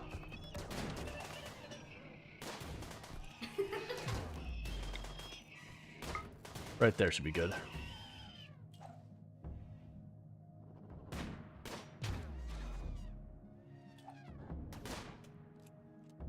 Yeah, because that thing just shoots shots the entire time you're running around. Alright, come on.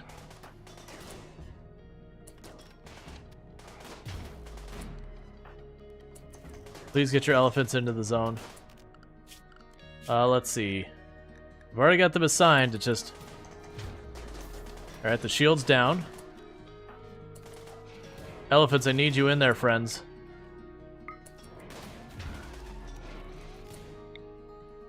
That is not great positioning, I'm gonna be honest.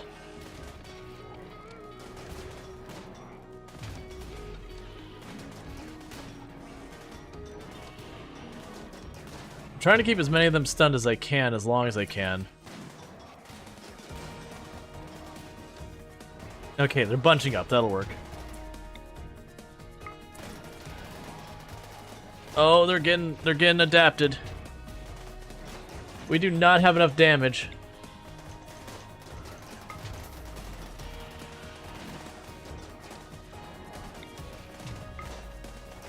Please, I need you to die now. We're firing as many bullets into this as we can. Let's see, you get part of your troops at their back too, Pincer. I can, but they gotta go the whole way around and they won't stand on these fences. So I can move these 2 in.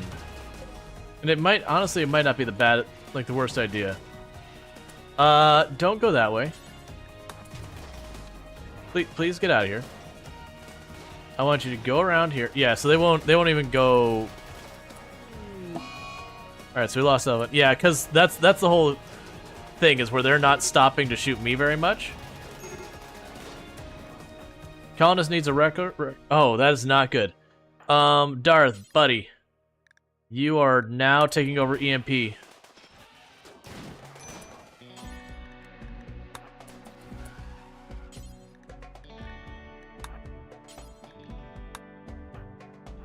you can go there. Clara, start going wherever you can fit. Here, you know what you're going to do?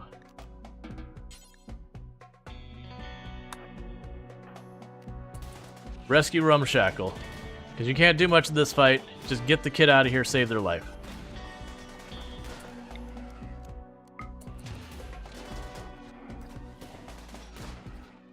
Yay. We are the Archer Borg. You will be assimilated. We will add your biological and technological distinctiveness to our own. Resistance is futile. Thank you for the 100 biddies, Senji Cookie. I really do appreciate that. And actually, we won. We did have one person get downed, but honestly, all things considered, we lost 1 elephant. We probably will lose a second one, let's be honest, with how many shots they've all taken. Maybe a third one, but only 1 has died so far. Rumshackle lost a kidney, so that's not great. Senjin Cookie took a pretty bad arm hit. Ichitanma took a torso hit. Nope, Senjin Cookie, you go back in here. Stop playing with the baby. I appreciate the enthusiasm. The baby, while it does need attention, is not currently actively bleeding out at this time. So please prioritize treating the person who's bleeding out. Yeah, send in the war elephants. Yup. Wait. Oh, right. You're going there. Would you finish eating your food? What's taking you so long? Alright.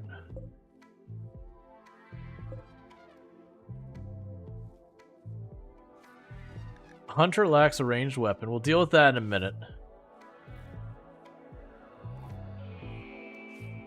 Yeah, eat your food. Then grab your charge rifle again. You're on your way to the hospital finally. Yeah, I don't care if you're bleeding out. Yeah, do you see that baby? That baby is a sad baby. I don't care if you're in need, like in dire need of immediate medical attention. That kid, sad. There's no way we can let that stand. Free the last elephant?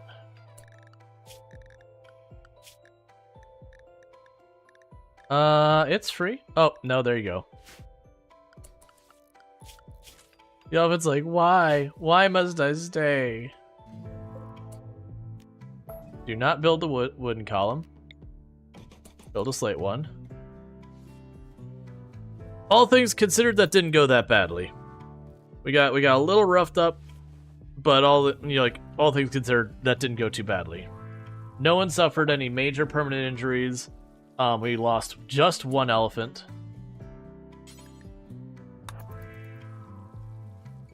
Like Rumshackle is the one who got it the worst. They lost a kidney, which is really less than ideal. So we got to be on the lookout of a kidney. Now the downside is, where we're at in our colony right now, we don't have any more human enemies. So I don't think we're actually going to see any more human raids to find replacement parts from.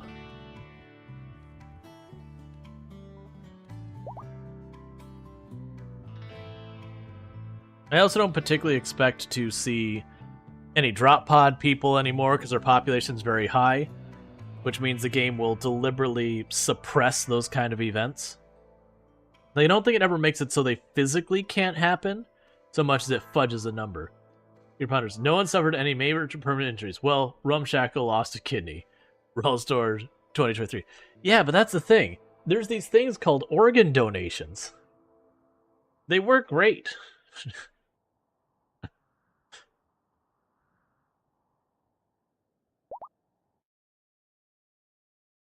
No, that's fine. Like I said, we'll either have like a oh, was there a ship here? Do we have anyone else with good social other than you? No. All right, well. Okay, it's already gone. Bionics plus, what could go wrong? We'll get there eventually. The sad thing is, because this is tribal and we had so few people to start with, our research fell way behind. And then on top of that, we're doing the no research random research mods. So where our research, if it looks like we're just skipping important things, I don't know, like machining. Yeah, that'd just be the random research butting us to the bun. Organ donations is a new Twitch feature. No, you just go to your local DMV and be like, yeah, I'd like to be registered as an organ donor. It's a pretty cool thing you can do. That way, if something terrible happens to you, you know, maybe you'll be able to save someone's life.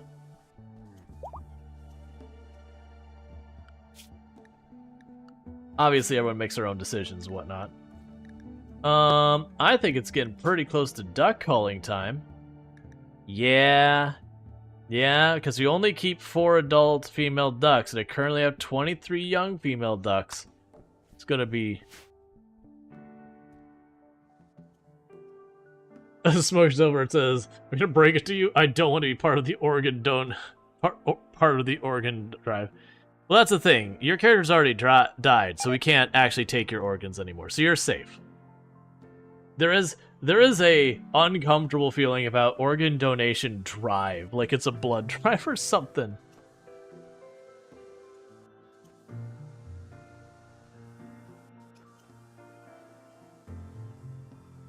Yeah. No, we don't usually take organs from our own people. Honestly, I only take organs when I really need to from other people, too. Alright, so breaking down all these mechs. We are getting more and more shelves in here. Cargo pods of uranium. Cool. Make sure assign. Okay. Good, they are assigned to Elephant. I just want to make sure I didn't accidentally assign them to Area 1, because I did that before and it was a bad time. He started eating all of our crops. Does he have a heart? You have the Harvest Post-Mortem mod? We can harvest all organs from a pawn until it becomes a rotting corpse. Yeah. Like, it's fine that people mod that way. It's definitely the game is balanced under the assumption you can't do that. That way getting organs is actually something you have to take consideration in, because you can't, like, when you knocked out a pawn, like when you're short on pawns, you knock one down, you have to go, okay, am I getting an organ or am I getting a pawn? I can't have both. I mean, you could take the organ and give it to a different pawn, but at that point you might as well just keep said organ in said pawn and just have a better pawn. Let's see, Winston Wave just felt like, let me shoot down the meteor rain down on your map, kill a caravan? What? Winston Wave just felt like, let me yeet down this meteor rain down on your map and kill the caravan with it. I have no idea what's going with that, what that comment is pertaining to, codename. All jokes aside, I tell you, yeah, no, I'm a registered organ donor. I got it at the same time I got my motorcycle's license. I was like, if I'm going to be riding on a motorcycle, for better or worse, some of the most common viable organs come from motorcyclists. So I was like, you know, that's something I should probably do.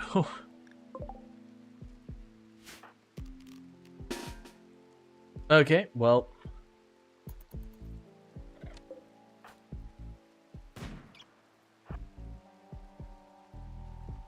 So let me eat down this meteor rain on your map.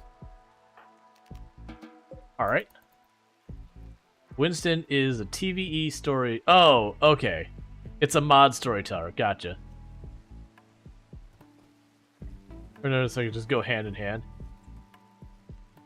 Yeah, no, I used to ride a 1969 Harley Davidson Superglide. Back when Harley wasn't made by Harley, it was made by AMF. I don't really ride anymore. It was kind of, I got a convertible when I was in my early 20s. And once I got the convertible, I stopped. Where are you going? You're having a... Wait, what? Oh, it was the one where a bunch of turtles got mad. Okay. So... I need you... So it says... It says your Rhetorical's doing that thing where they're having a baby, and by that I mean they're gonna go play the harpsichord.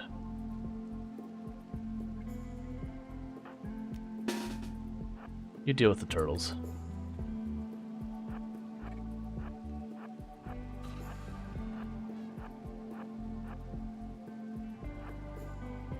Or the turtle will attack the elephant, and it won't go well for it.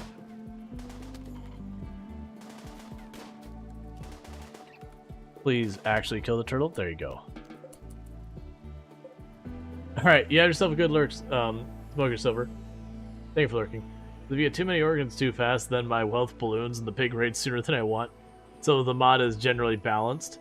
Yeah, well, that's the thing. Like, we've talked about when it comes to, like, bringing in mods, everyone's stance of, is this balanced, is this not balanced, ends up being very subjective. What are you doing? You're physically having a baby right now. At this moment, rhetorical answer, you are having... Okay, apparently you were having the baby, then changed your mind and played the harpsichord, and now we're having the baby again. I don't think that's how babies work, but I mean, I will say I am not one who has had a baby before, so my understanding is the joke is the babies choose when, and you really get no say in it.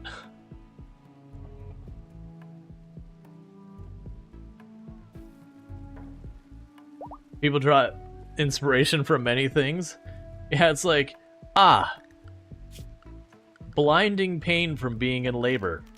I just have this track I have to like work out right now.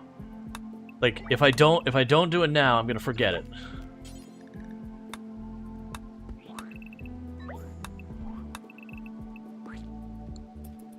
Okay, that hallway's done.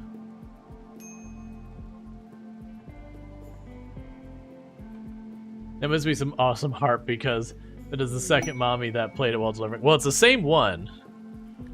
It's the same one doing it a second time.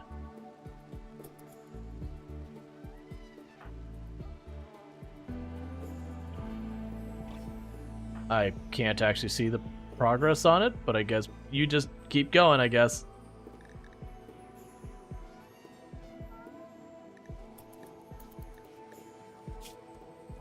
Oh, yeah, just keep a person here for 12 days. Honestly, I'll just take the goodwill. Cool. Welcome, Orange. You just do your thing. There you go. You're right about to have it. It's an 89% chance of healthy baby. And healthy baby, thank you for the follow. Welcome to the stream. Alright, so the baby gets to be Pronger. Welcome to the colony.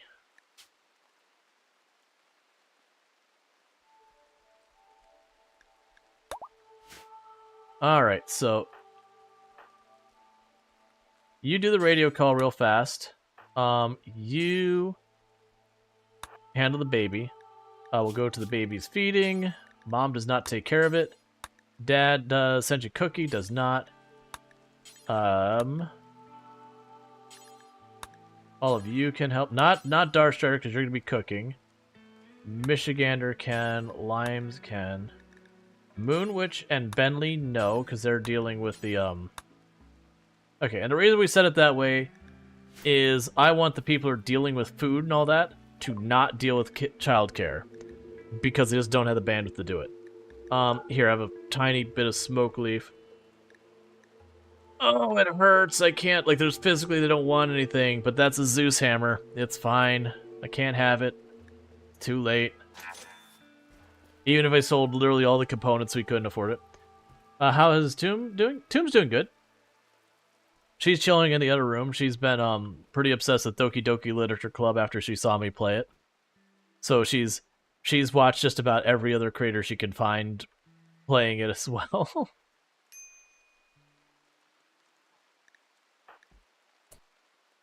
Someone please feed the entire colony's mom.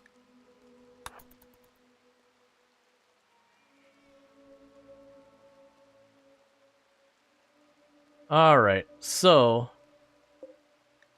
what might actually happen here is he might be retiring this bench for the time being.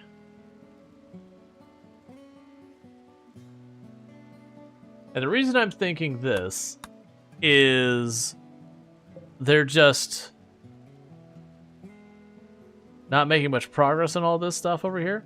We're getting our mushrooms starting to stockpile back here. And they're not making the mushroom meals. And that's one thing we could also do is just details, vegetarian, fungus. We'll go with that. Because I'd rather they stay back here and work on that. Not this building up more and more. I also need them to be hauling more of these mushrooms here. We can probably go in here and let's start getting rid of some of the more laborious crops. So for you, heel root is fine. When am I gonna have you plant a bunch of these?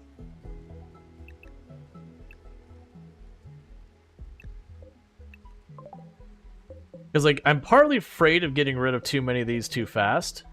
Let's get rid of that zone and expand this one. So we stopped, like, the rice is fairly laborious, so let's get rid of the rice. And instead, there's going to be stuff for the elephants to eat. There you go. Zone. Expand. Congratulations, elephants. Your territory has expanded.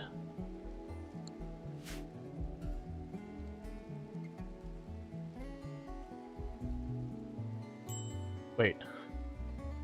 I don't think you all see the message, but I see a message that I just got shout out on another channel, so I'm like, what? It's always fun when that happens. There's like, who's talking about me? Nah, it's probably positive. Knowing the individual, it's probably positive. I mean, I would assume if they're going to bother to actually do the shout out command, it's going to be positive.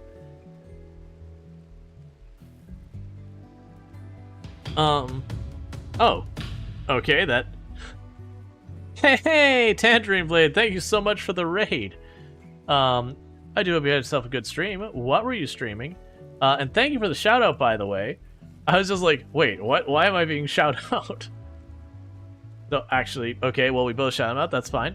Tangerine been playing some Warcraft Rumble, Lord of the Rings, Return to Moria, and The Bloodline. So if any of those games sound good to you, that's a place you can go find them. Tangerine Blade's an absolutely fantastic creator you should probably drop a follow with. But welcome in, Raiders. I do hope you had yourself a good stream. How was your stream? And for those who are popping in with that raid, what would you say was the best part of the stream today over there? And for everyone popping in, I am Rual Storge. You play a variety of games here on Twitch. At the moment, we're going hard with some RimWorld. We'll be playing some... My mind was going to say Roots of Pacha, but that'd be a lie. We're going to be playing the other game, My Time at Sandrock. That's the one that just dropped in their 1.0 release 3 days ago. Tangibot and his coffee gibbers. Yeah, no, I've done that kind of thing. Like, I've done the one where it's like I go to shout someone out and I type in raid. It's like, wait a second, I haven't actually fired it off yet. But I've definitely typed it and said, wait a second, I'm not raiding this person. Like, we're in the middle of the stream. Hang on, wrong command. There's all that going on. But, hey, Tangerine. How was your stream? Let's see, so... Got a lot going on. But yeah, so we've been doing some... Sorry about the, I missed the raid. Oh, it's all good. I was just asking, like... What did you stream today? How was it? I need to get you all the way on the right. You're the youngest. Good times? How's your afternoon? It's going pretty well. We're having some nice, relaxing RimWorld. We're going to spin over to some My Time at Sandrock later. For those who don't know that one, that is a slice-of-life game. So think like Stardew Valley, Sunhaven, Harvest Moon, Animal Crossing, whichever one. Oh, wait, is that a shield? Oh, wait, that doesn't rot outside, so I'm in no rush. We'll put that in urgent haul just so they get it back. But we'll be doing that because we've been playing that for the last couple days for their 1.0 release.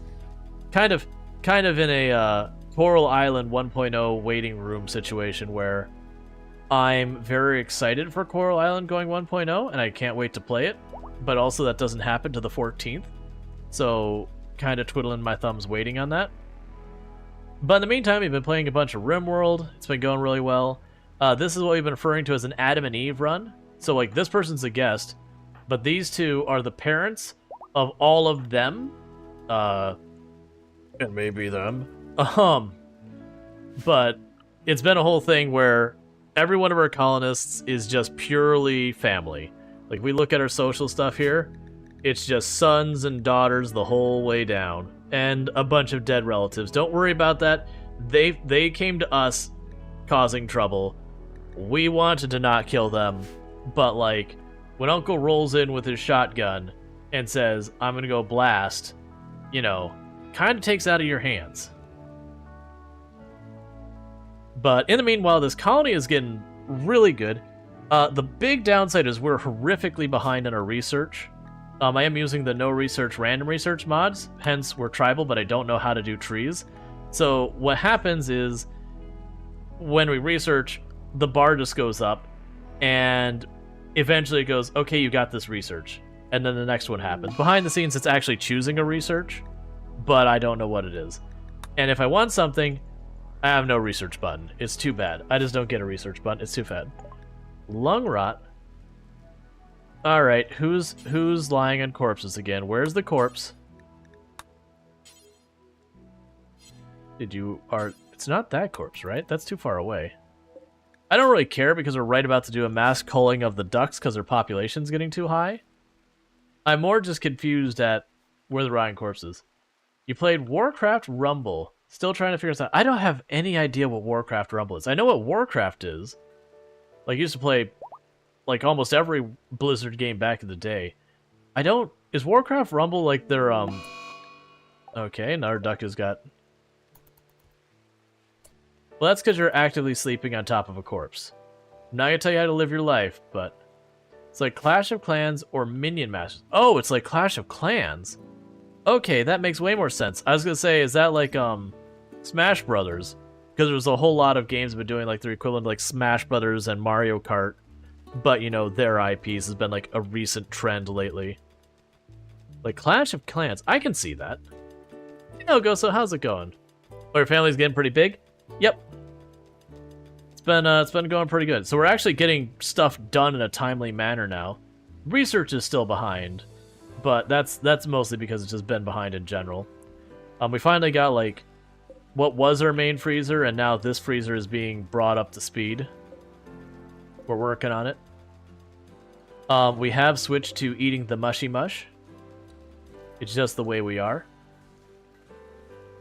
And slowly this is going away. Why are you putting all these helmets in here?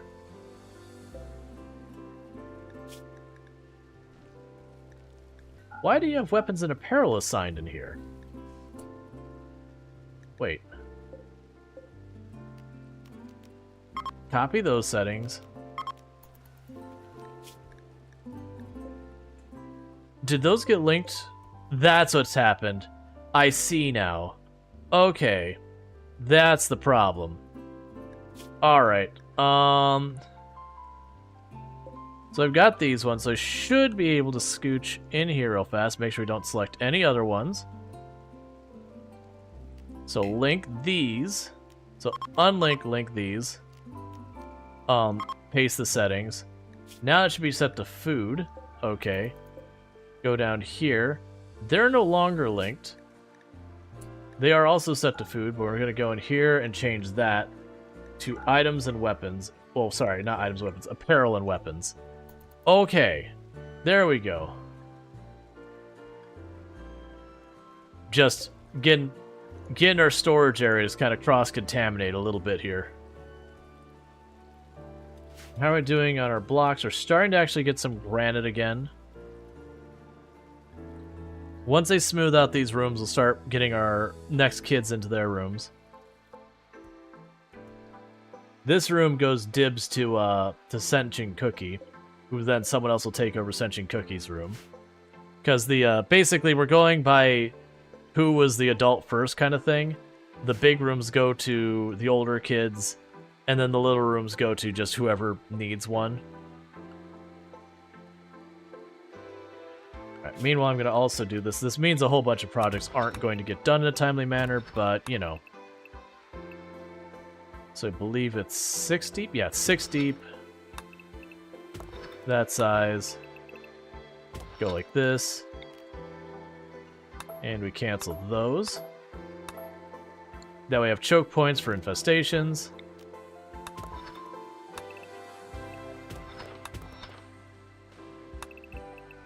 And I'll get that going.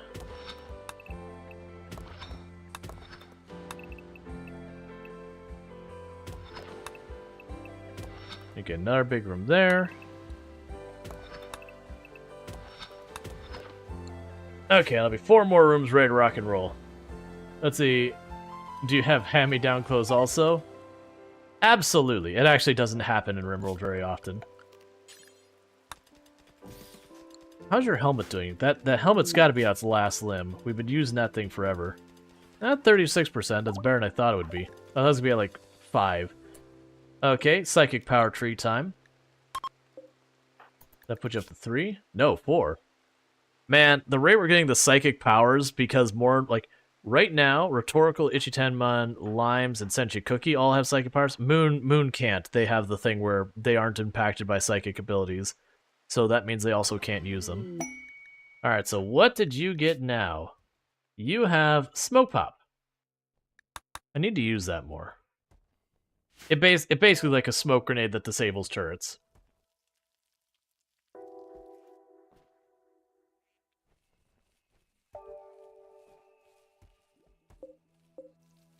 All right.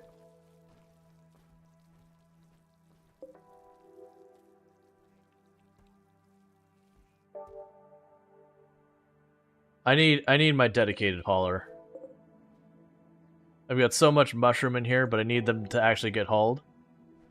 We've only lost 2 colonists, and one of them was my person who was my dedicated hauler. Oh, I forgot. You're my guest. If I do that, you'll be much happier. Did I fix your schedules? Yeah, that's fine. Cool.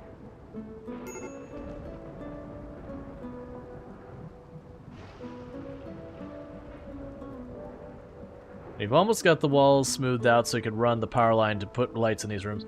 Oh, and every one of these rooms is dyed to be that person's favorite color, with the exception of this room, because it's the couple. So the ring is one person's color, and then the outer area is the other person's favorite color. So yeah, so we have people who their favorite color is just gray. Just that's their favorite color, is just gray.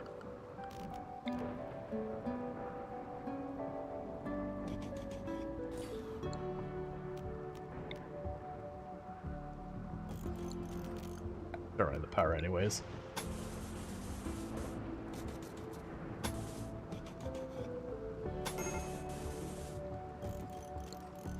Okay. Because little by little we're getting it all hooked up, and things will be going great. We're still doing really... Oh, good. We're also at the point where we can start getting people to wear their favorite colors. So, dye your own clothes your favorite color. Which is a mod. It doesn't do anything important. It just means if there's spare dye, they'll dye their clothes their favorite color. So you'll start noticing people ending up with all sorts of wild colors like blues and greens and reds and all that. As they do have their favorite. There'll be someone who'll end up being like all black just because. Oh, and Cassandra's absolutely despised the existence of... Is it Dub's Paint Shop mod? No, it's something like Dye Yourself. If you do exclamation mark mods, it should show up on the list there. But yeah, so it's a fun one, because then you end up with like a whole bunch of colonists all like different colors and styles and all that. It always does amuse me when it's like, what's your favorite color? Beige. Like, okay, I guess. Beige it is.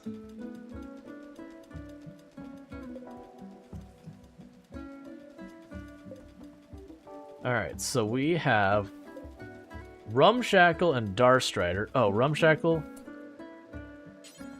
Go grab those EMPs so you're ready for them. Nobody's favorite color is beige. Yeah, so it's, where is it on there? Oh, where is it? Maybe I don't have it on the list?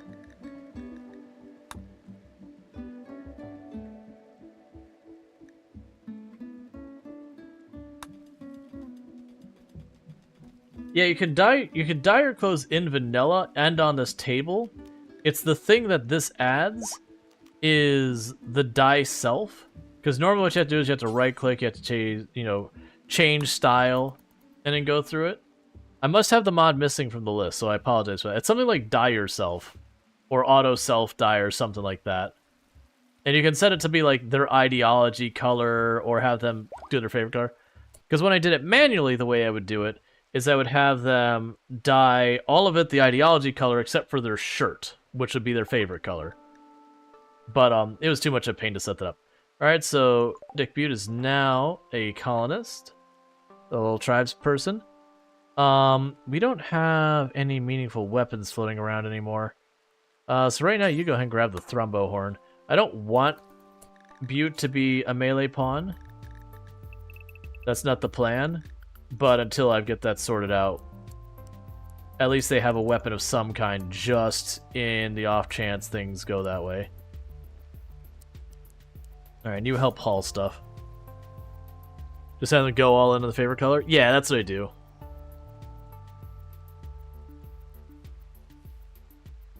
That's what I've been doing, because like I said, I used to take the time to manually set it. Like, go, like, get a new outfit, go to it, and I was like, I just don't want to deal with that. Yeah, Dub's Paint Shop. Well, I mean, they let you paint almost everything to begin with.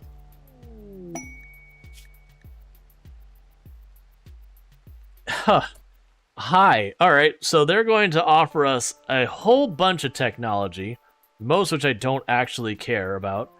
Or Prestige Marine Helmet and Armor and Uranium, or Prestige Recon Armor of excellent quality, but I have to fight 14 hives.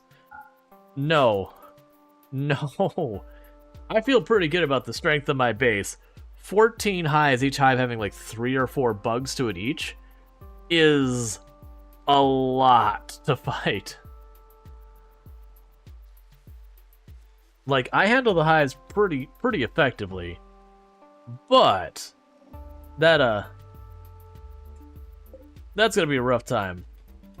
Okay, so reinstall your bed here. Reinstall your bed here.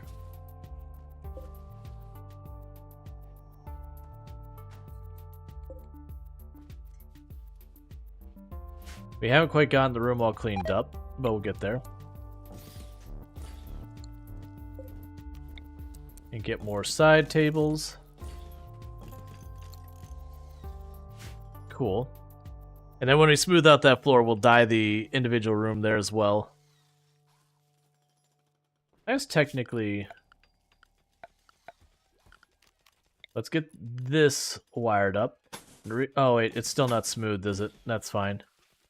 I do want to get the power cable going that way, and that's just to have redundancies in the power cable. That way, if like one line breaks, it doesn't really matter. I don't really need a light here, but just going with the power, I'm going to put a light there as well. Kind of make it seem like a nicer place. Flat screen television. Alright, recreation. That's fine, I'm not worried about it. Like, honestly, we haven't been doing much with recreation, but it's been perfectly fine handled. Just because of how much everyone's meditating. Which has been interesting, to say the least.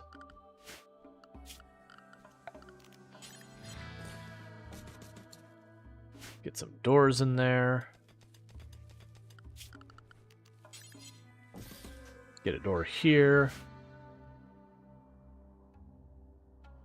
Yeah, we're getting a lot of stuff done with the mining, the construction, the research is coming along. Whatever we're researching now is a slow one.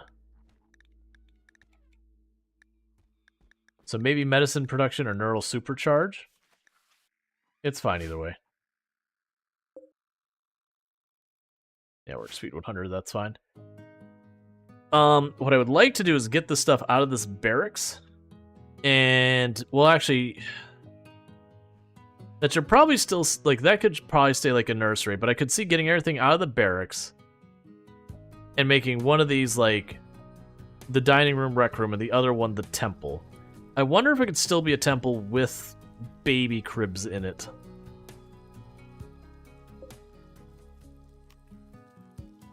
Honestly, maybe make this the regular room, and then this the temple, because that can't move. But we'll get there.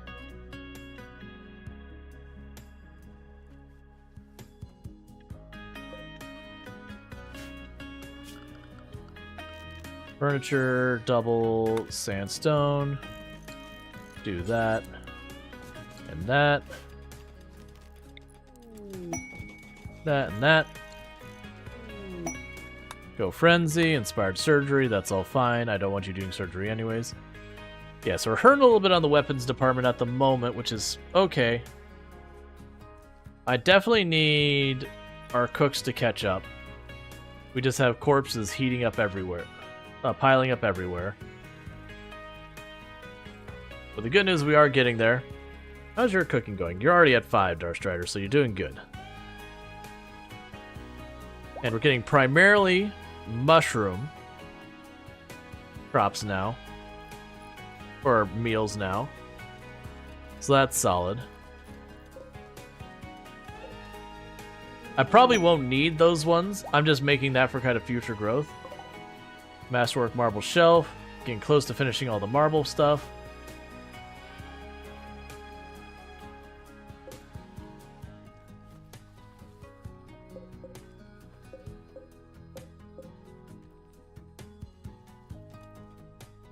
Yeah.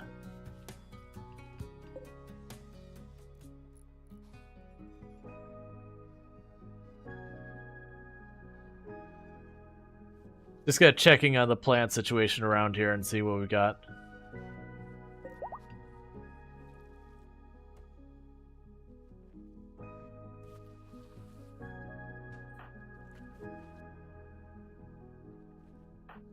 Like, that's part of it, is just... Why aren't you... Oh, is your bed... Why aren't you in your bed? Go to sleep in your bed. It's fine, whatever. I mean, you've got a bed up here, Dark Strider. I don't know why you're sleeping on the floor, but hey, I mean... You do you, I guess. You just move the cribs in the parents' room? You know, that's a fair idea. So reinstall this crib right now. And then... Maybe we'll, switch pronators around.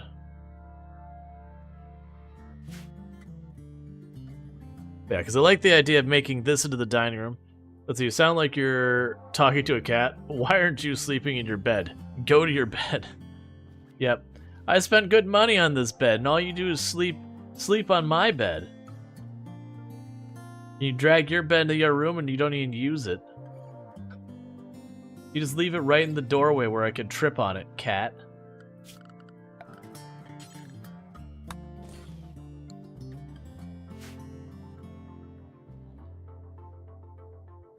Oh, I should probably make that into a side door as well. There's no reason not to. Just make more routes to run through here.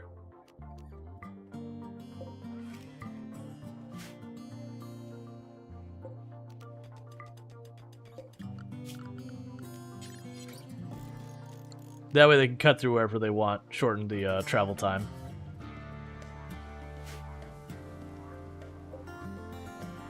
Alright.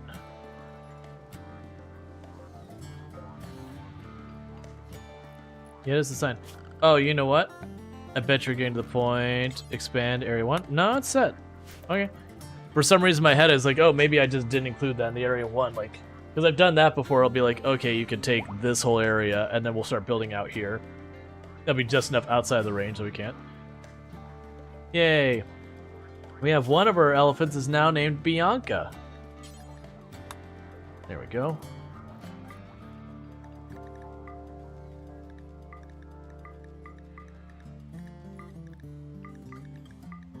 Yeah, elephants are getting trained way better now. The big issue I have is we're just not making kibble. We'll get there, though.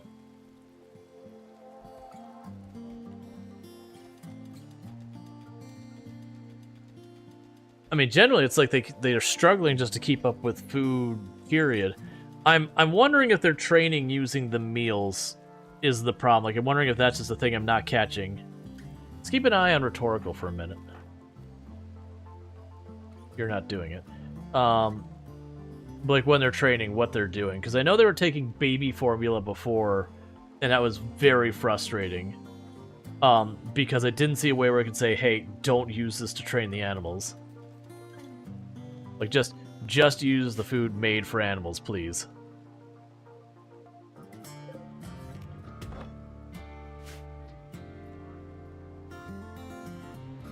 Okay.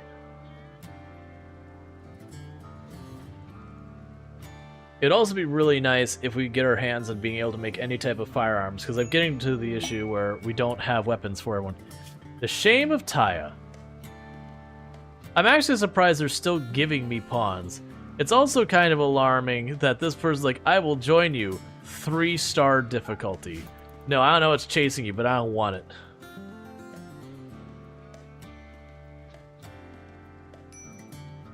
They're training the fur leather babies. Yeah, they are, but the not fur leather babies also need food. And they have a whole range of things they could feed the fur leather babies. But the option for the regular babies is quite limited.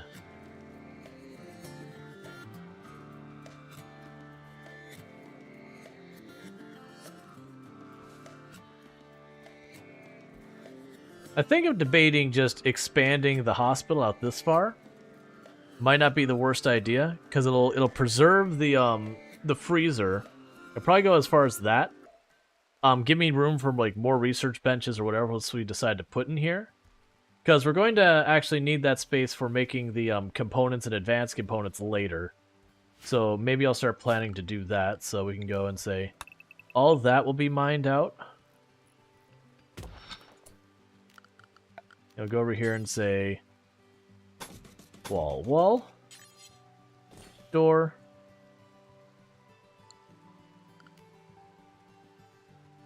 No, that goes one farther.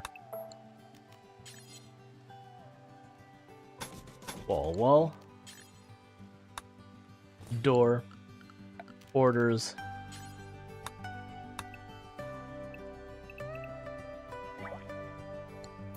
fix the paint job, and I'll have to smooth out the floors and do all the other stuff we need to do.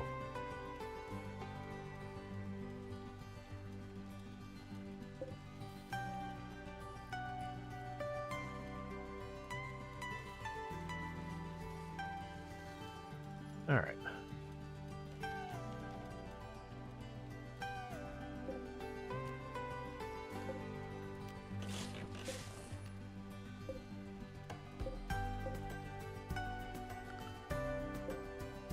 Okay, the power conduit's fine. Alright, so I'll get that fixed here in not too long. We'll expand our hospital. Mostly just making room for when we get the other stuff. Alright, so we got infestation triggering back in our new rooms. It's actually really not a bad place for it to happen. It's a pretty big one because I'm seeing at least, was it seven different nodes back there? So orange, you're going to be one who opens all the doors if you're anywhere nearby. Actually, you're right here, Rumshackle. I hate to say it, but that's going to be your job. So orange, just go wherever, I don't really care. Rumshackle, you pop that door. Everyone else, get in here. So the actual melee team, that's kind of actually not a great corner because I don't have a full lane made here yet. So for right now, it actually does kind of suck. Let's grab you two back here.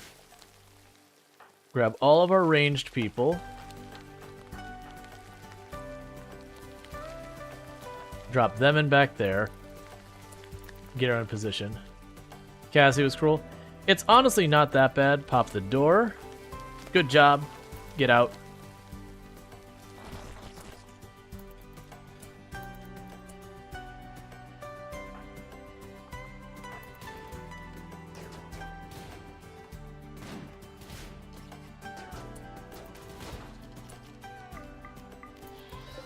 Send in the elephants. So good news is we are aggroing them all, so they are coming out to us, and they are coming into a way that we actually have a pretty good setup. Meanwhile, you just get out of here. Not that way, friend.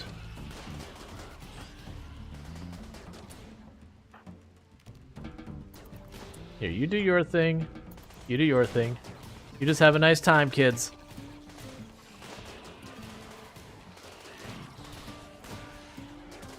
Yeah, this is actually working out perfectly fine.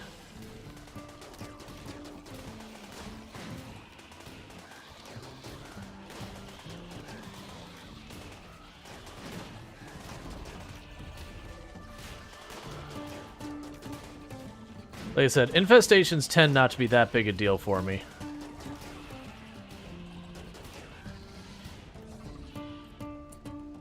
Alright, so all of you, you're undrafted. We'll grab you two. You go start finishing out those nests.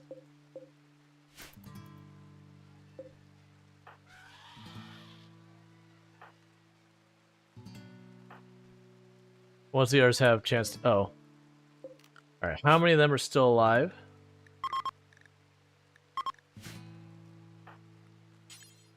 Finish off. Finish off. Get out of my way so I can get to Kalaria so I can tell her to finish ones off. Finish off. Finish off. Just so they don't get back up.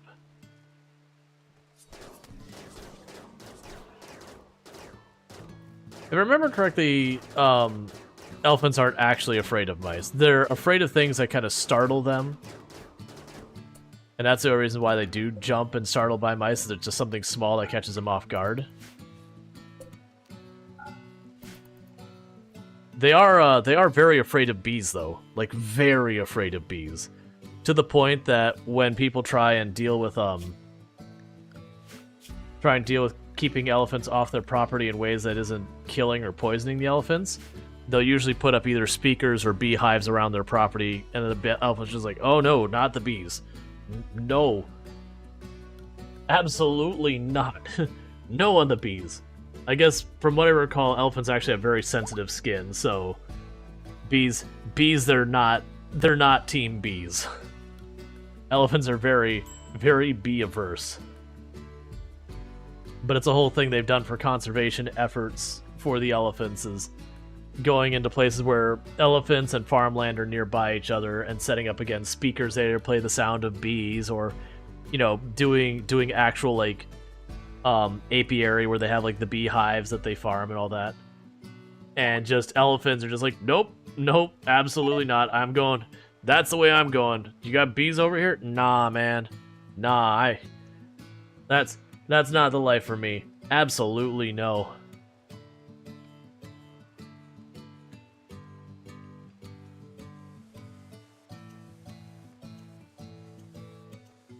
Well, that room's disgusting. You believe it? Africanized bees are scary? Well, it's killer bees that are one that are a problem. Like, not necessarily like Africanized, but the killer bees are the problem. The ones that swarm and are aggressive. That was the thing I need to look back into, is like, how big of an issue was that actually? Because I remember it was a thing you'd hear about all the time for a while, about how dangerous the bees were, how much of bees problems and all that kind of stuff. And then suddenly you just stopped hearing about it. Because, like, this whole thing's like, oh no, they're invading America. Like, the killer bees. Oh no. And then just radio silence. Yeah, Africanized bees is a is the proper term for killer bees? Gotcha. I guess take the trace amounts of cloth. Like, I remember there was movies that were coming out around it because there was just such a big thing about it, and that they're talking about, like, they're finding them in, like, this state and that state, and then just nothing in a long time. Alright, so is there anything I can give you worthwhile? Not really.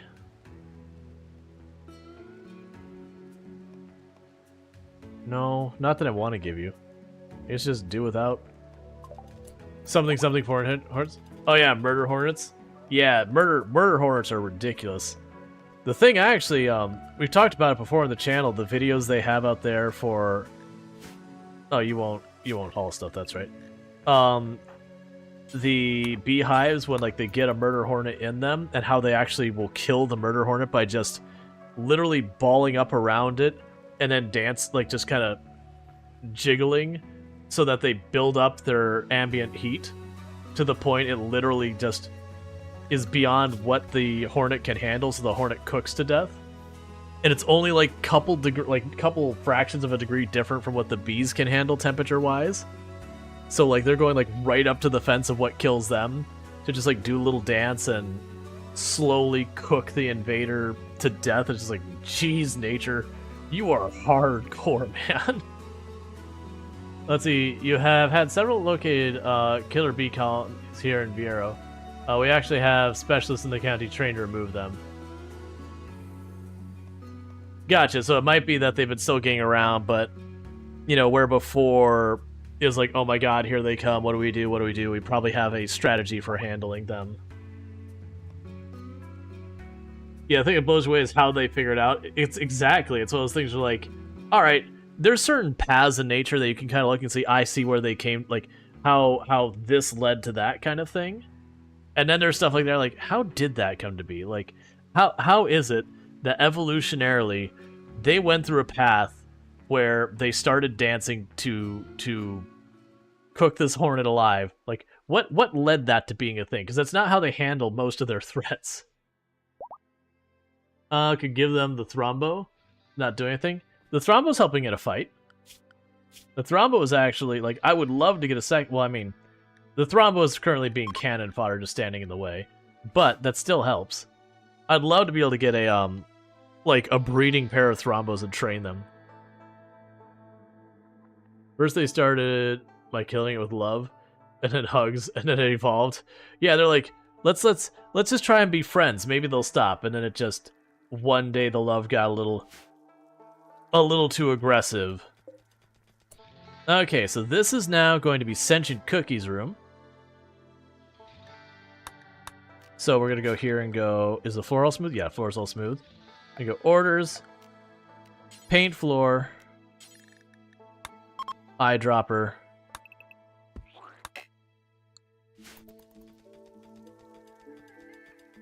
Okay, so now this room is free. Which means this becomes Butte's room. Where are you, Butte? And Butte's favorite color is like a really disappointing brown. I don't know why so many colonists in this place are like brown, gray, beige. Have some taste, children. Rumshackle's favorite color is kind of a lightish pinkish color, sort of. Maybe the pastel red? It's kind of, let's look at it. It's kind of between the pastel red and the pastel pink. Yeah, so it's neither of those, probably the pastel red. And Darshire's room is not quite smoothed out yet.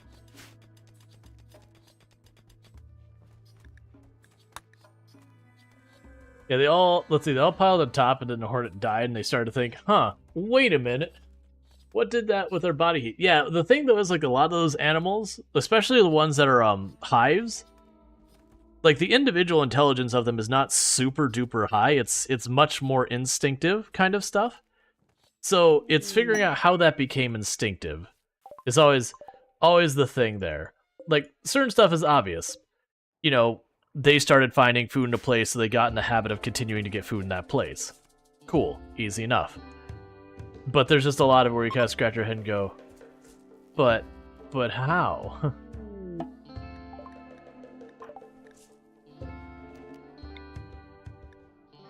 Alright, I think that'll be Tolponzer's last... No, one more after that one. So what new power do you get now?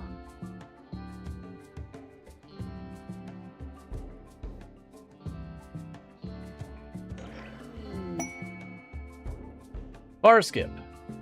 Skip the caster along with anyone. Alright, so we can transport people really far. The power of pheromones. Yep.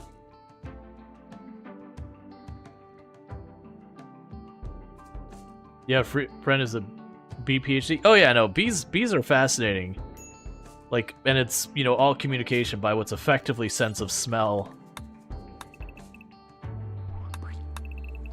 And that they actually can convey stuff, you know, more meaningful than get food, but like actually more specific.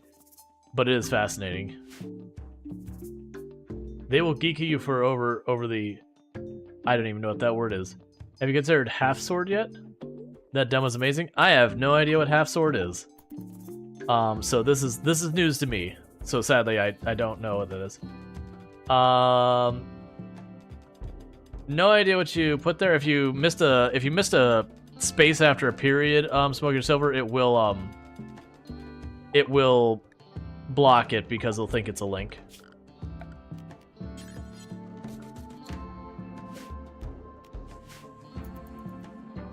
Oh, bees, ants, wasps. Gotcha. Medieval combat, very jank, very very fun. Roger suit. Yeah, not just a thing. Like, we could spend the time and try and figure out how to make the bot handle a lot of that better. But honestly, every single time you go, like, they try and find a different way to sneak a link pack and all past and all that. So it's just kind of, you get to the point where it's like, you know what? Just never mind.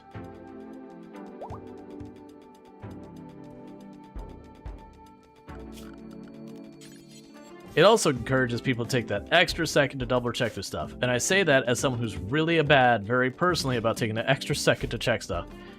And then I put incomplete sentences, and I go, crap.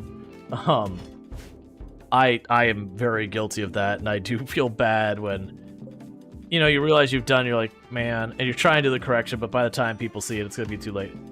Alright, so Darkstrider in game is a fan of a very bright yellow. I can get behind that. At least that's a very interesting color. So I think Darkstrider might actually have the brightest color of all the colonists so far that they want for their room. Which I can absolutely agree to. Shuttle has arrived. Get out of my colony, Orange.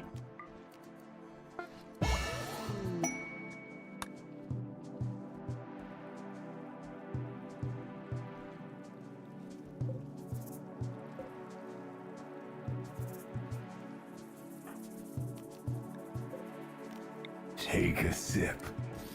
What's the worst that could happen? All right.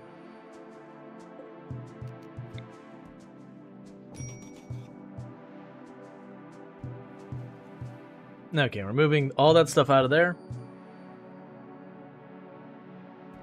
I mean, honestly, this might even not be the lunchroom. This could just become the rec room.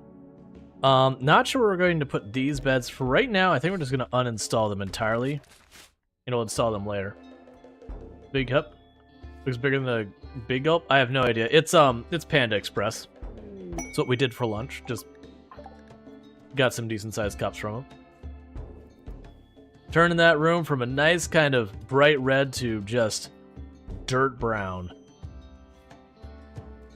It's just the way our colonists want to be.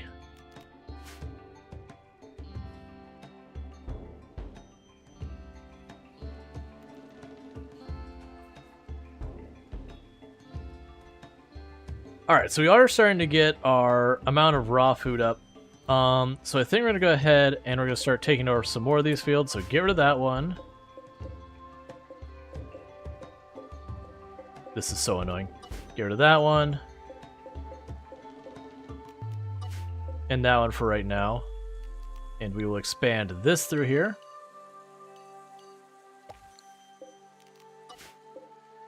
And we'll go to zones.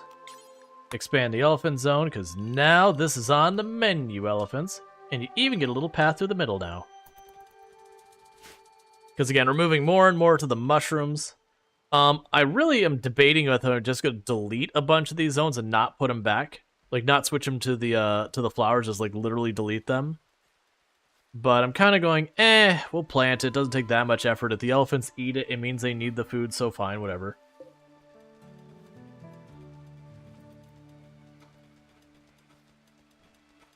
That said, I need the kibble.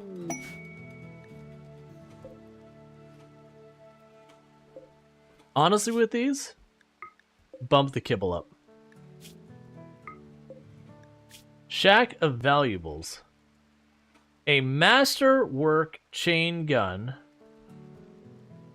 There may be an unknown threat. Nah, that's fine. Like, I don't see a neat reason to put this in. What's your go-to at Panda Express? Orange chicken teriyaki chicken.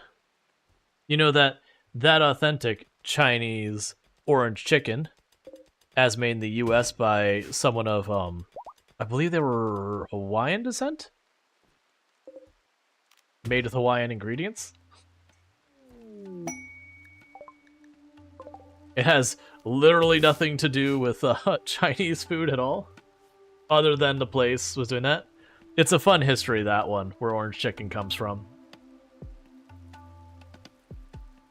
It was Panda Express trying to have something that would be unique to Panda Express, so they came up with orange chicken. And now, here in the US, it's just seen as synonymous with, like, any Chinese place, even though it's not at all Chinese. We're very guilty for doing that in the US, being like, this is an authentic Mexican dish. It's not. It's not anyway. There is zero ways it's authentic Mexican food.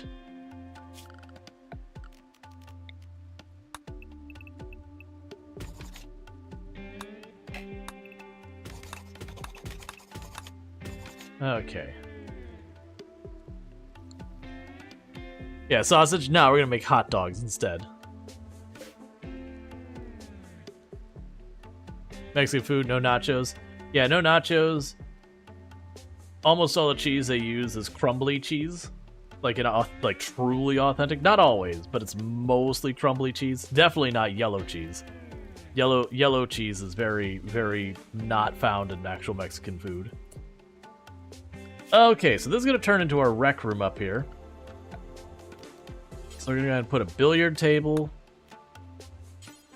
What do I have stone-wise? I don't have like hardly anything. I have some granite. How much granite do I need? Yeah, that'll work. So I'll put that up there. We'll go ahead and get that. We'll make that granite as well. Put that over here. Furniture. Oh.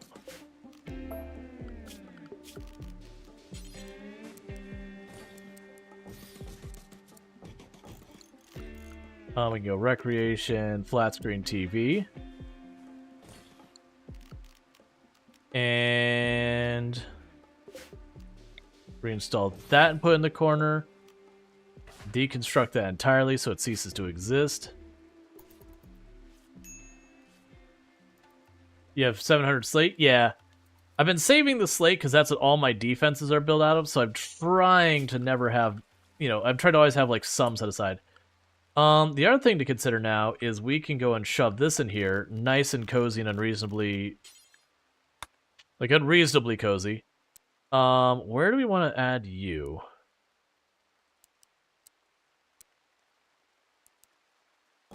Go like that. Go like that. Okay. So that way we'll have a classroom for the kids finally. Thank you, Moku's Martin, for subscribing for 9 months. Yes. Thank you, Marcus Martin, for the tier 1 sub. You've been subbed to the channel for 9 heckin' months, so that's a heck of a long time, so I really do appreciate that continued support. Does mean a lot, so I do hope you're enjoying your advertisement-free viewing as well as access to the emotes. So thank you again for that continued support. It means a whole heck of a lot. It's good to see you. I see this as you're making a corn dog. Yeah. Well, it's not even to say, like, just because something is inauthentic doesn't mean it's bad. Transport pod crash. Look. They're my allies. You've got good kidneys, but you're my allies. We'll see if they join. If they join, they don't want to join. It would not be in their best future interest of survival to join my colony because we're not permitted to take colonists from outside the family. If they leave the map, we get our reputation bonus for helping them, and that's fine.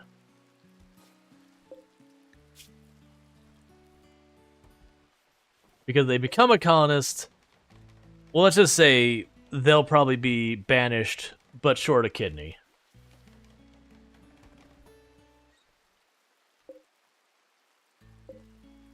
Because I do have need of a replacement kidney. We got one blown out by, I believe, it was a pikeman. So, it would be nice to have that resolved.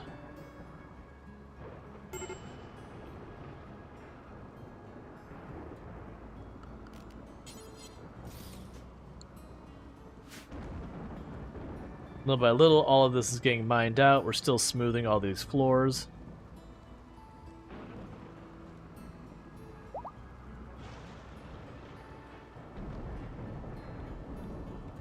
We're falling behind on our meals. We're probably falling behind on our meals because they're making all that pemmican. Honestly, you know what? Don't worry about the pemmican. Got all these tables. Because I've got a giant freezer.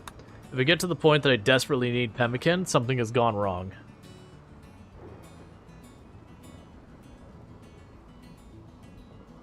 And between the ducks and the elephants and everything, if I'm ever in an absolute emergency for food, I can fix my food situation. Well, nope, there's Cassandra murdering a duck again. As she do. That duck right there, Cassandra said, get out. Hit it with lightning. The duck was blistered. Burned its neck off. Don't you dare turn you into kibble. Oh no, we don't do cannibalism of any kind. Even we don't kill people and make them into food for the animals.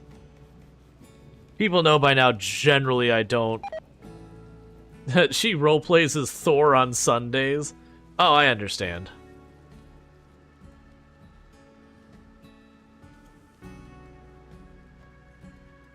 Yeah, I've got plenty of raw food. We're just getting stuff cooked is not going fast enough. Like once I get people in here cooking, they get caught up real quick. You play it safe or respect that? Well, it's not so much playing it safe. I've mentioned like before in the past, like I did cannibalism run, organ harvesting, all that kind of nonsense. And it very quickly loses its novelty. And then there's just really not much of a draw to doing more of it. I know there'll be people disagree, and that's fine. That's fine if that's the case for you. But for me, it's just doing the cartoonishly evil stuff in the game, just eh. Okay, so that means we'll have no more not fungus food out here. Plus, you played the game of no waste. Right, I mean, don't get me wrong, the game does let you do whatever you want. And I know it's kind of been a joke that Tynan's stance is, you know, meat is meat. But like I said, I used to do a lot of that stuff, but that is, I don't know. It stopped being as interesting to me.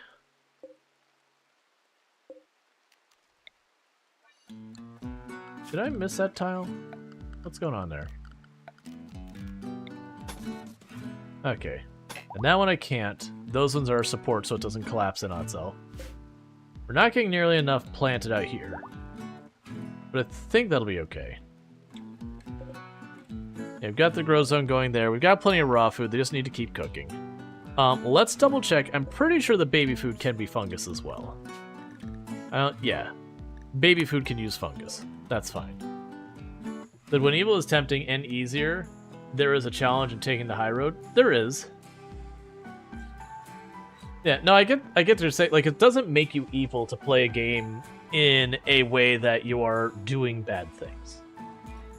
Like, a lot of games will honestly reward that, or like it really goes kind of all over the spectrum of how they treat it. It's like some games genuinely encourage you to take the evil route or whatever. Other games, what they'll do is they'll make it so you can take the evil route and there's consequences, but yeah, it can be fun to roleplay. I mean, there's reasons why there's games like Evil Genius and all that, or like Dungeon Keeper, or any of these other ones where it's like, you are the villain. Like, that's the point. You are the villain, the heroes are coming in and ruining your day, and you're actively just trying to see through your plans for global domination and all that kind of stuff. And those could be an absolute blast. It's just, RimWorld takes the morally gray stance of going, hey, you can do what you want, or you cannot do it. It's totally fine. You have that choice. We have provided you the tools to make those decisions for yourself. And because there were, you know, there's a lot of games that don't go as far as RimWorld and what they do let you do. At least there didn't used to be. Nowadays, there's way, way, way more.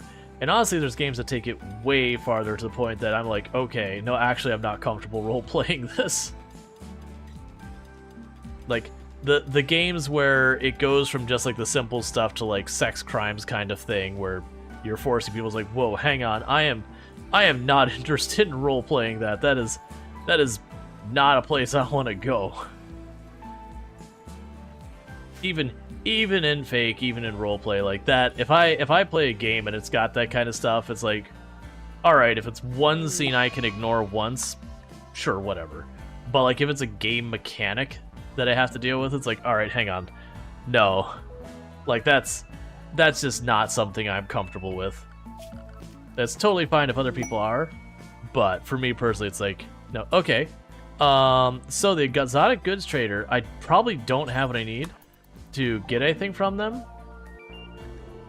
I mean, I can give a bunch of ducks, but there is a chance they'll have kidneys. Because they usually... They have a liver, they don't have a kidney for me, though.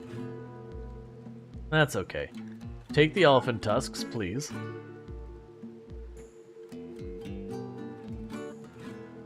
Take the seeds. Take the smoke leaf.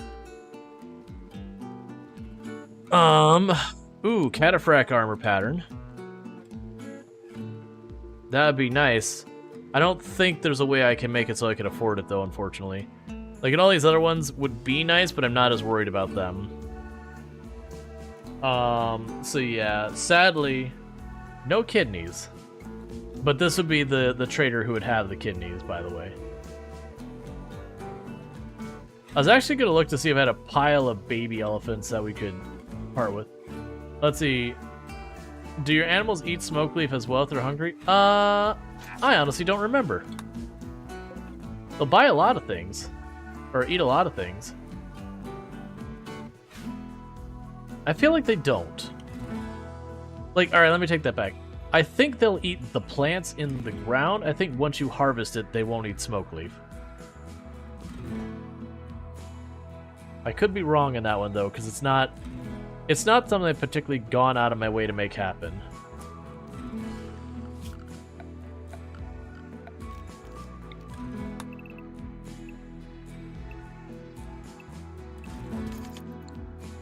Leave that to smooth. I believe I have to smooth the floor before I can put down sterile floors. Yep. Alright, so let that keep doing its thing. So smooth that floor. It should be one of the things they put higher priority. Then we'll make it sterile floors. They're basically getting that ready for fabrication and advanced fabrication so that we can make our own components. Even though, like, I haven't run out of components at any point, I've got tons of spots inside my base I've got compact machinery. I'm literally just not mining it because I've already got so much. And the more stacks I have, the more chance that someone will have a break and destroy it. We got another 97 components. Oh, that was including the storage. We got another, like, 12 components over here. We're still mining stuff out. And a big reason why we're not doing much with that is research-wise, we haven't gotten machining. Until I get machining, there's really not a whole lot of opportunity for me to do stuff with components. So you're waiting on cloth and granite blocks. You're waiting on cloth and granite blocks and wood. Our wood is getting low, I believe.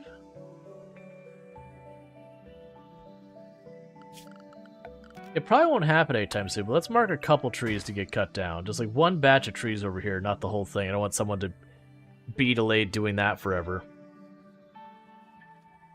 Cool. RNG doesn't like mechanical or machines? Yeah, no, that's the thing. I mean, we've been way behind on the research ball from the very beginning. Because the two colonists, like, I think we were getting about one research done a year for the first, like, 4 or 5 years, and we actually fell farther behind than that for a while. And that was until we had, like, 5 or 6 adults, at which point then Itchy Tenman was able to mostly focus on research. Because beforehand, it was like, I'd have them research for a little while, but then food would fall behind, so I had to switch them back over to food, then they could go back to research, because the kids are very unreliable in dealing with a lot of stuff, because they need to learn. Alright, so that'll be sterile floor next. I don't know why there's a wooden stool here. I don't remember. Maybe, oh, it's for the baby. That's fine, we'll just plunk it down here. When we have a baby, that they can feed the baby right there.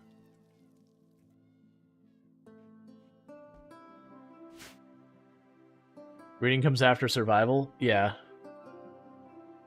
Well, it's been interesting. By doing a very slow burn colony up, this has been way more stable than the other ones. Like, don't get me wrong, it's been progressively getting worse and worse and worse so far as the attacks, especially since we're getting way more mech clusters now.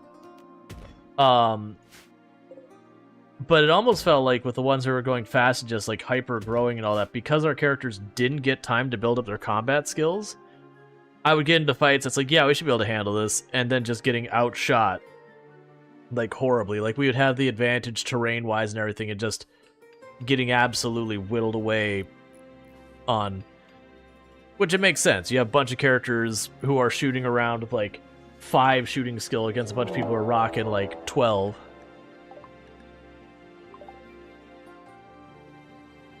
Alright, so this is going to be a dangerous one. For the moment, interior only, till we get a field for where everything's happening. This is going to make an absolute mess of my base, by the way. Because we're about to let all of the elephants inside the base. If you had to guess, will the colony die before learning mechanical stuff? That's just all RNG. You can never really predict what's going to happen with the colony on that aspect. So the good news is I think Rumshackle's the only one any distance away. Oh, okay, I misread it. It looked like it was going to be up here. Alright. Oh, that is actually not particularly my favorite. How many is that?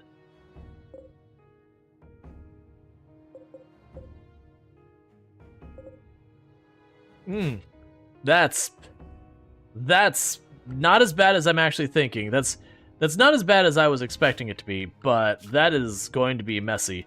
We can make this work though. So animal attack area, let's move that down here. Clear animal attack area from up there. Go to our animals, reassign animals to animal attack area. Grab our colonists, you're now back to area 1 restrictions. Grab everyone here. Good, no one's carrying a baby for once, I appreciate that. Oh, whoa. Alright, so the animal attack area is too close, it's starting to draw the aggro of stuff. So let's move that back.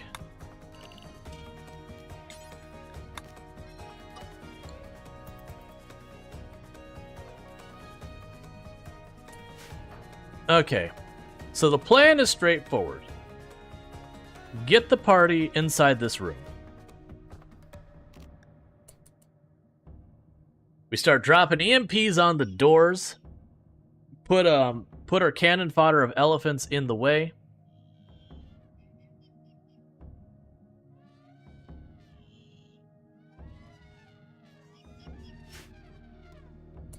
Alright, so you open fire.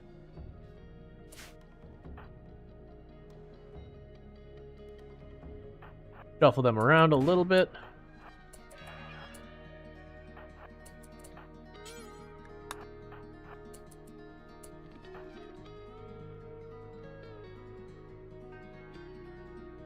Trying to think of the best way, because I could definitely fight them right here.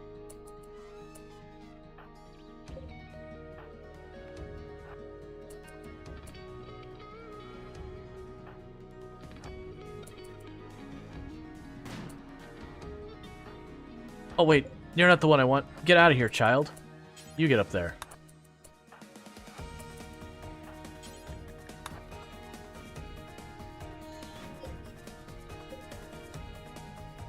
So the plan was supposed to be that they would aggro and run in.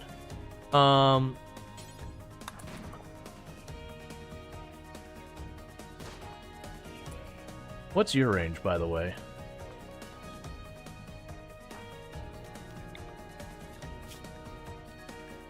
I actually don't remember. 26 is not far.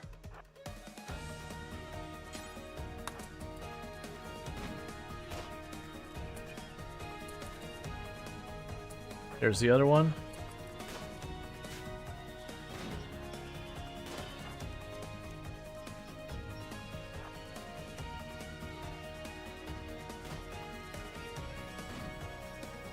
So we get a couple more hits in, they should aggro.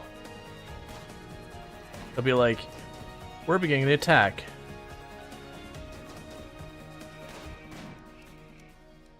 We have nothing, we're just getting to pick at them. But I need them to attack before people start getting really upset. Okay, so they are attacking. So get all of you back inside.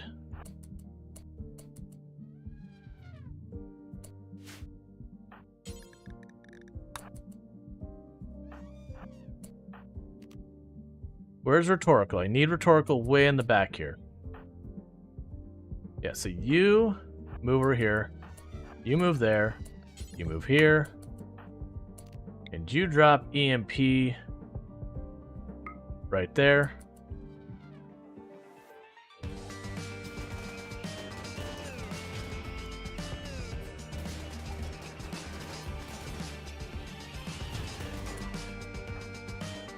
Release the elephants. Oh, we have a problem in the back.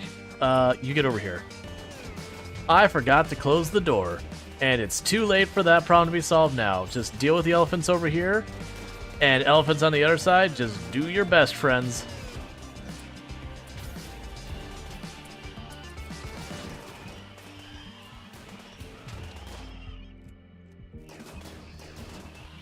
All right.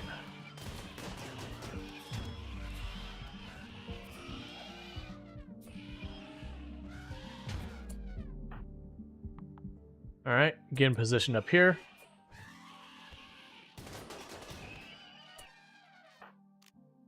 Problem solved. Okay.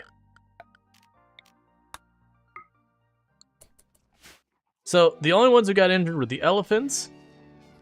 And honestly, it's not as bad as I thought it was gonna be. Okay, so go back to your elephant zone.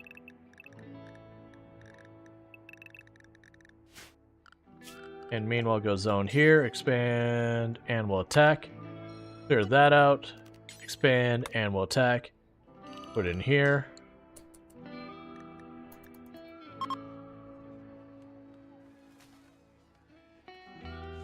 And they all scatter and start eating all of the plants everywhere.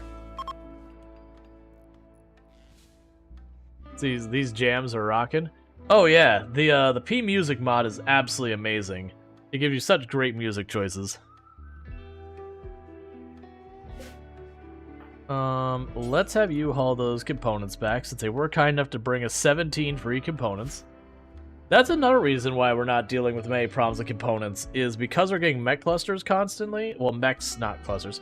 Just mechs in general, clusters or otherwise, very often. I just always have more components coming in. What is a problem is we are not getting through processing our animals. You have an infection on your front leg. Well, that's unfortunate. Not super worried about it, because, you know, I could always use more food, so. Just saying, that seems like a you problem, elephant.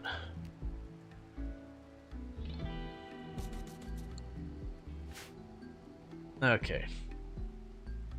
I keep hoping we get hospital beds. It's not animal cruelty. The Scythers did it. I'm actually giving it important medical care. It just may or may not be, may or may not be successful.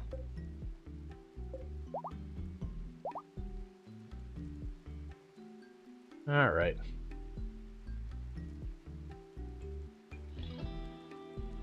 Yeah, so that floor's been smooth, so we can go floors, zone. Well, actually, here. Orders, paint.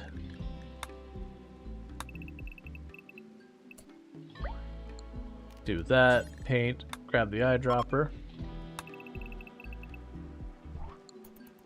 Alright, so it's another hallway to paint to get all cleaned up and looking nice.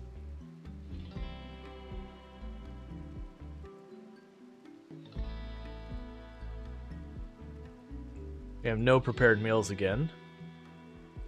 Alright, you have yourself a good lurk. Thank you for lurking.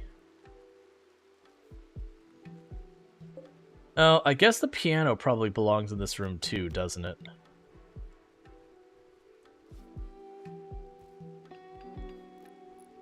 That'll work.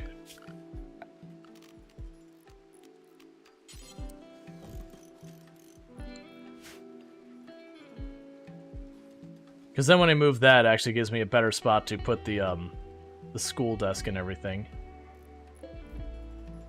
To make it our proper rec room here. They also have a great time seeing the TV with the piano with its big open top. Or using the coloring thing to get the weird floors. I mean, I'm coloring it the favorite colors of whoever's room it is. Linking tree. Now be Tulpanzer's last psychic ability before it's time to do the next person. because that'll put him up to Psylink 6, which is max. So, moving on down the line. And you got Manhunter Pulse. Drive nearby animals into a manhunting rage using a psychic pulse.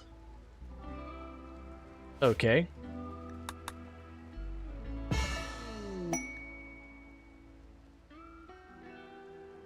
Oh, so we finished that quest, so we don't need to worry about it more. Yeah, so we got all these complexes, all those things going on. We're not worried about taking stuff from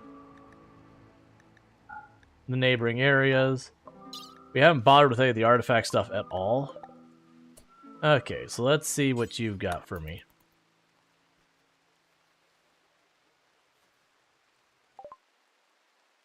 Alright, so you don't have a whole lot of supplies with you.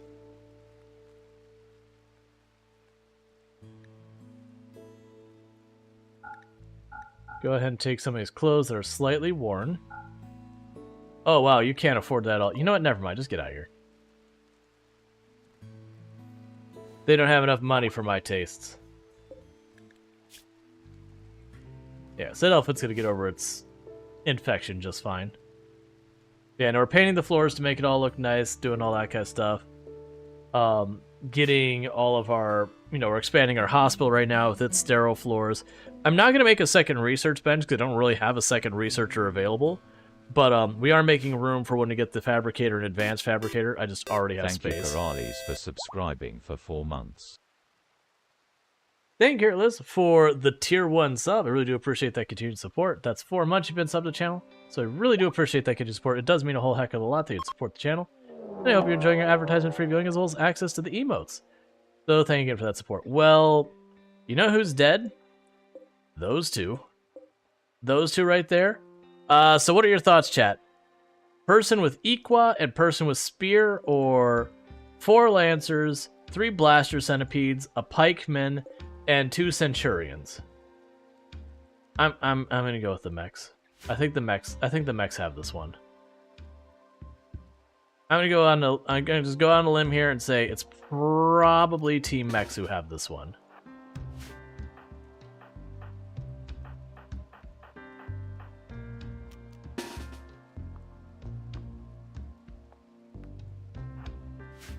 There we go. Animals. Assign them to the animal attack zone. Get you training.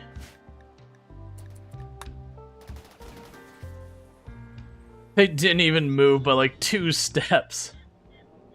Didn't even get 2 steps and they were just obliterated. Those blaster centurions are gonna be a bad news. Okay, so where's rhetorical answer position? The answer is you're not positioned there. So whoever's going into this spot, you're moving. Go here. Rung Shackle needs to be up farther. Okay. You there. You here. You here. Mishgander there. Rhetorical in the back. Mishgander pop into the spot that was just vacated.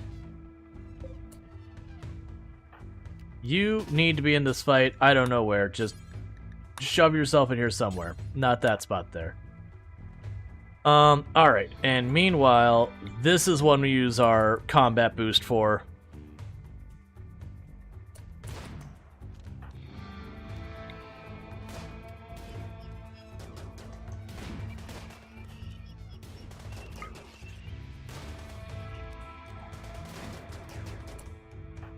Okay.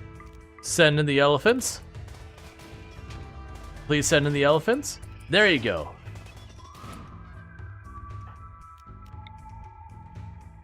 Okay, that should be good.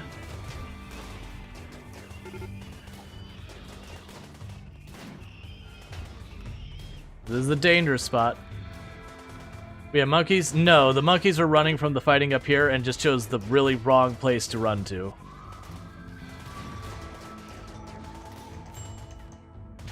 Wait, why are the elephants retreating? Get in there, elephants. You have a job. Your job is to be, elephant fodder. Okay, Senjin Cookie took a hit. Bad torso hit, you're out, Sentient Cookie. Ichi Tenma, you're in.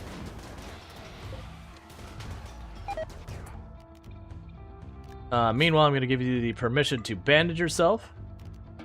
And that's what you're doing now.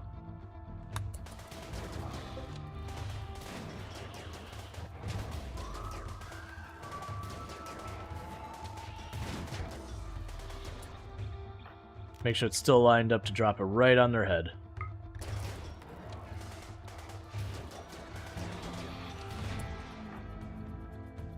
Don't even worry about that. You just stay in standby over here, I guess. Michigander took some hits. Their leg and an arm, I'm going to let it fly.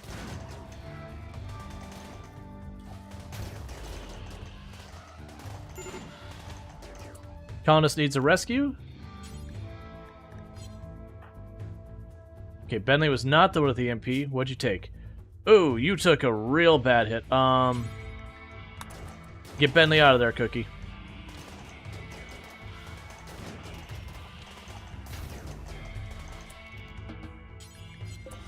Start patching them up as soon as you can. Those overlapping shields are absolutely causing us grief.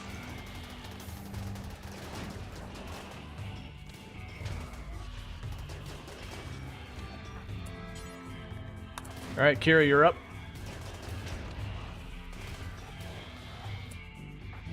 How's those injuries looking, Michigander? Still just arm and leg. That's fine, it's an elephant, that's going to happen.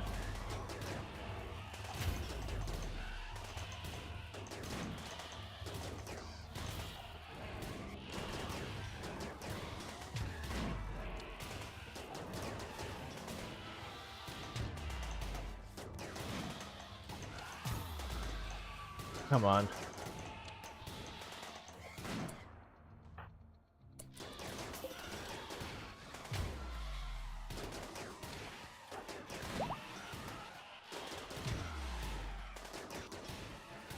Yeah, Bentley got hit bad. They lost a lung and an eye.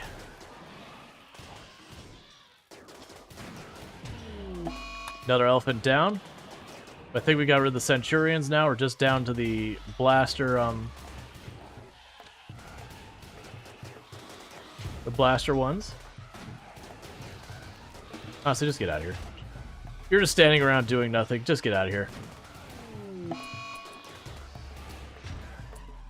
Okay, I appreciate the enthusiasm, but that's not really what I had in mind. You grabbed a stack of 25 bandages? My god, what were you getting ready to patch up? Someone in there has a bajillion injuries that needs to be sorted. We have people starting to starve.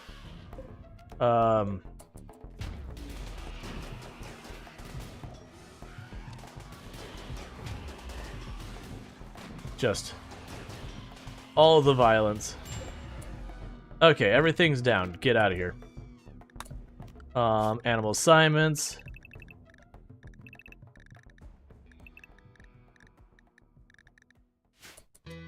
Nice job, team. I'll have to wait till you get out of there. Trying to see the... So it's a slate barricade. I'll just have to wait till the elephants are out of the way.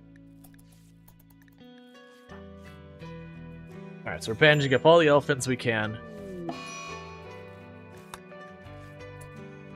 Okay, so Bentley could go... Grab your gun. Honestly, not bad. We only had one person get downed, which is good. They did lose a lung and an eye, which is not my favorite. But all things considered, saying that, like, overlapping layers of shields and all that kind of nonsense, that definitely could have been way worse than it was.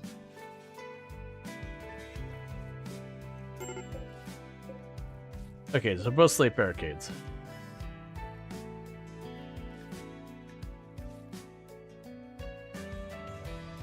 And they dropped 27 components. We lost in our elephant. That's not a surprise at all.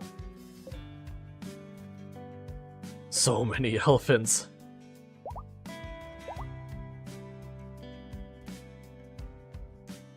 We need to upgrade our weapon situation.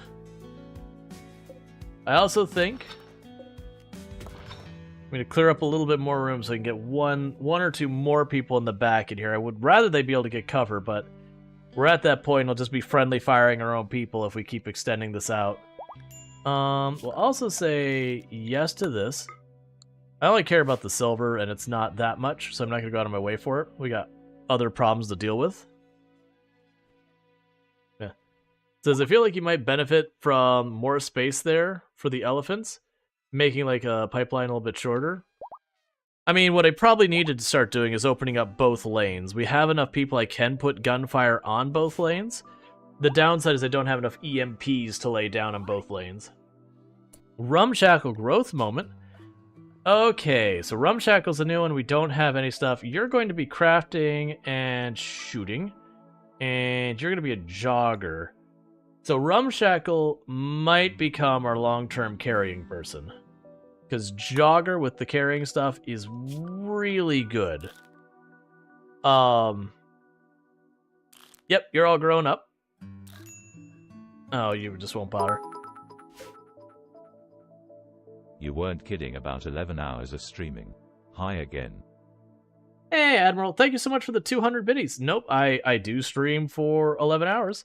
Yeah, basically what I end up doing is it's a little bit less than half of the stream, but the first half of stream I play one game, and then just a little bit before halfway I take a 5-ish minute break to like make dinner happen, whatever, and then we go for the next. It ends up being like 6 hours or whatever. But that's my usual format. Like, it doesn't always follow that strictly, but it's along those lines. Yeah, so thank you so much for that support. It does mean a lot. You're to the wrong person. I'm surprised you actually bonded to Sentient Cookie. Sentient Cookie isn't doing animal things.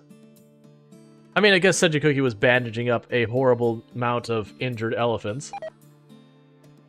As you do. What's your favorite game? Can't be Project Zomboid. Well, I wouldn't honestly say Project Zomboid in the first place. For the record, I very much do like Project Zomboid. And while I've burned over 3,000 hours into it, I definitely wouldn't call it my favorite. So I usually don't approach things in like a favorite or a top 10 or a top 3. It's just not kind of how I work. For me, it's more like a big part of it is effectively if I had a top 10 or a top whatever list, it would change on a daily basis, so it would be kind of a moot point. But games I have very much liked for a long time is Path of Exile is probably my most played game. Oh, a second Jogger. Wait, which one are you? Yeah, so a second Jogger. I love Jogger. It's one of my favorite ones. But, okay, so Claria's Star was helping with cooking. You have skill for crafting. You have a skill for a lot of stuff. I don't even know what I want to put you as far as that stuff. We'll go with that. Yeah, Sanguine is also really good. We've had no mood penalties, so I think I'd rather have Jogger. Like, this pawn actually has lots of really good choices. Quick Sleep, excellent. Jogger, excellent. Sanguine, excellent. Tough, excellent. The other two I don't care about. So, like, Claria gave us options. That said, I really like Jogger. So we'll go to your schedule now, because you're opened up, because you're an adult now. And we'll go to your work. So you can now warden. Right, you are set up to be able to cook, but I have you as a crafter. But I have you prioritize. We'll just leave it like that. Yeah, so that's fine. We'll keep you on the crafter. You can also technically cook as well. We'll actually give you a 3 on cooking. That way you'll craft. Yeah, you'll focus on crafting, then you'll cook, then you'll clean and haul, and then you'll research if there's just nothing else for you to do. Fair enough. All that said, I need to quickly use the restroom real fast, so I'm going to go ahead and pause for just a moment, put up a away screen, and I'll be back in just a minute. So thank you again for tuning in, and I'll be right back.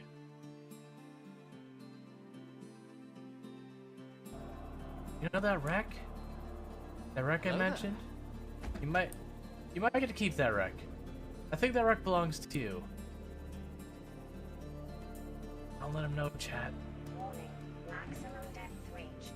Hull damage imminent. Don't tell him, chat. He thinks we're leaving.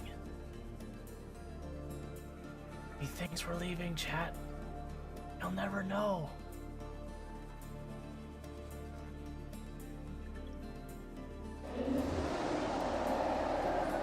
I think he knows. I'm pretty sure he very much knows.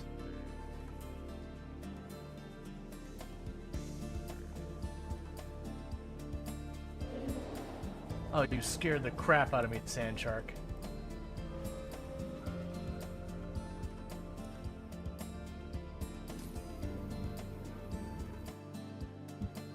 You see nothing, chat.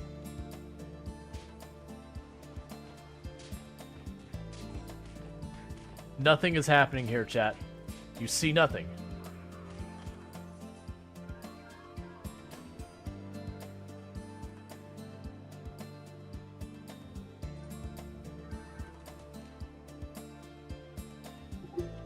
Okay. There we go. Social's never bad. Yeah, no, social's a good one as well. Like, yeah, Clara, we got choices. Clara, we got lots of choices of ways we could have built that, which is good. It's much nicer than when you have like the 5 options and they're all terrible except for like one. You're like, well, I guess I know what I'm doing. Oh, don't rebuild that column. Slowly but surely, in there. How'd you end up as a grown-up? I remember you turned out pretty well. So you're very, very, very focused on animals, but you can medical, social, and shoot, and mine. You are industrious, so you work faster, you're a fast learner, and you're kind. So straight up win across the board. And no permanent injuries as of yet. We're honestly just starting to get our more concerning permanent injuries now with all the mechs attacking. Because while they're not killing us very often, you know, they're punching out lungs and kidneys and all that, because we still don't have body armor. I thought I told you to... Maybe you couldn't carry the whole stack. Yeah, so the... I'm trying to think what I'm going to do with all these components we're getting. We're going to have to come up with something we can use to make a lot of magic happen. Rual didn't let you die. Hey. Honestly, for this being on like its 7th or 8th stream or whatever we've been going on this, having only 2 fatalities is really good. And it's not like as well as colonies where you're just sitting on like 1 or 2 people the entire time and keeping it down to like one tiny little room that has just the minimum required to keep you alive, so you keep your wealth to minimum. We've been very slow and steadily growing. Alright, yeah, I'm surprised you didn't kill us all. Honestly, I am surprised we haven't had a situation where the colony as a whole has gotten killed.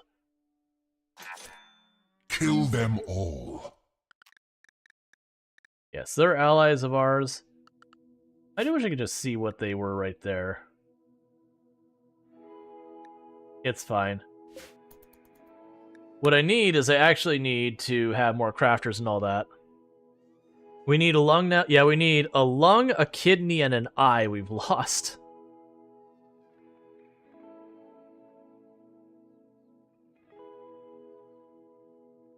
Who lost a kidney? Was it Cookie who lost a kidney? No, it was, So you lost the lung and the eye.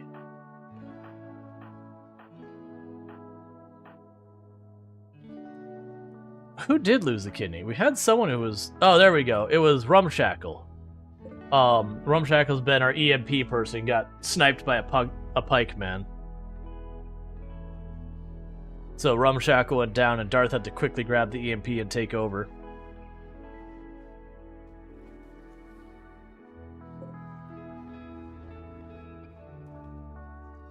Yeah, I don't know about anyone else, but if you have a colony where you've got 12 kids that you've raised there, definitely MVP parent. Cuz that is a lot of kids.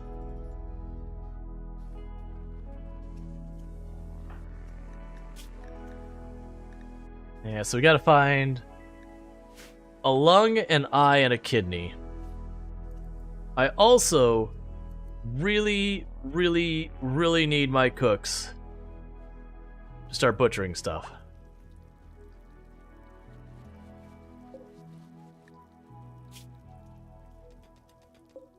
As well as making kibble and all the other things.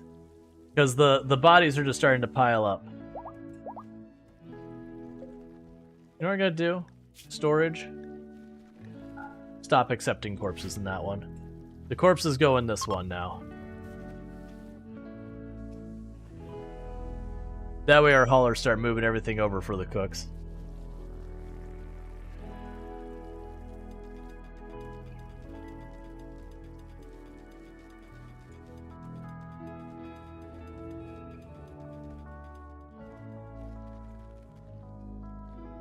Okay.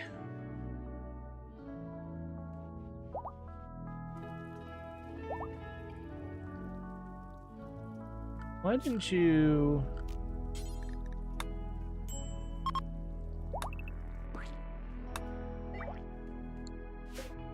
That tile must already be painted. That's fine. Oh, and well, furniture. Put a light there. That'll be fine. So get more of those rooms lit up. We got our mushrooms farms going. We're not keeping up on our mushroom farms. I honestly am debating just straight up... Well, no, because those won't die. As long as, like, the elephants are eating it, it means it's actually getting put to use. But I am starting to get concerned. I need more people growing to keep all the mushrooms and everything going. It's kind of hard to gauge a lot of that stuff constantly. Kind of figure out, like, do I have enough people growing? Do I not have enough people growing? Like, our elephant population's exploding. But that's not the same people as our growing people. But my raw food is very low, and it's mostly... Honestly, it's mostly because we're not butchering anything. It's just not happening. We'll have one table be butchering priority, one table kibble. Or honestly, literally, one table butchers, the other table kibbles. So that way, if we run out of stuff here, then the people run off and start dealing with that. One thing we could probably do, and I'm gonna... Well, no. I was saying I need to set them to not eat raw food.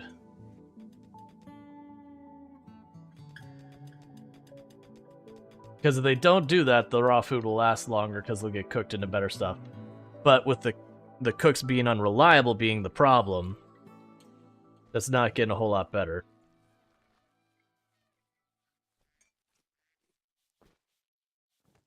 So we're getting some simple meals.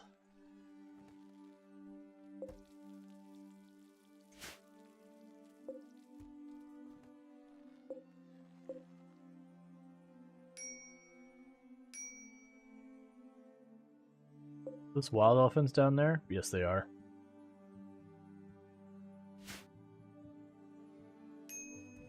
Yeah, you can just see where they're just chopping through all of the plants are growing because of how many elephants we have. Hey, Hobgoblin. I've been doing good.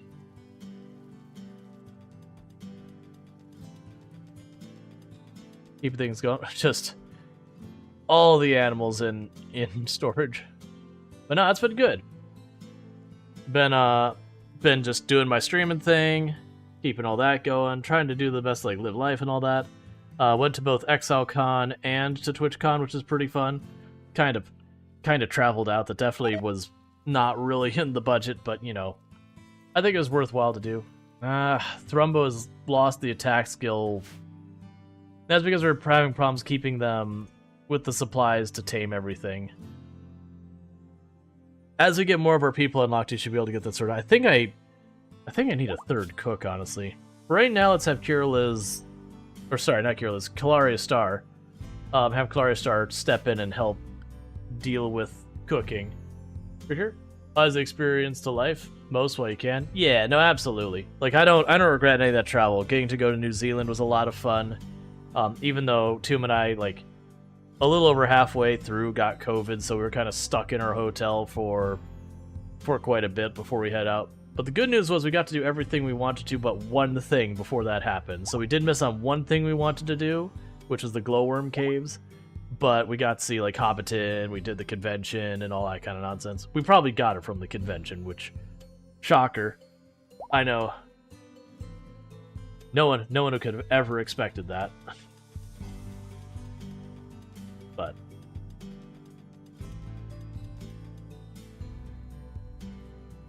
at least it wasn't bad. We mostly just weren't feeling great, and we're like, okay, we're not feeling great. A whole bunch of, you know, people at the convention were definitely, like, ended up getting very sick, so, like, let's just stay at the hotel and keep our germs to ourselves. Do not escalate the situation. And then TwitchCon had a whole bunch of people got sick afterwards, and even though neither of us were symptomatic, we still tested and it was negative. So we avoided that round, but my thought is we probably avoided it because we just had it, so it's probably the same strain. Not that I could confirm that anyway. But that do be how it be.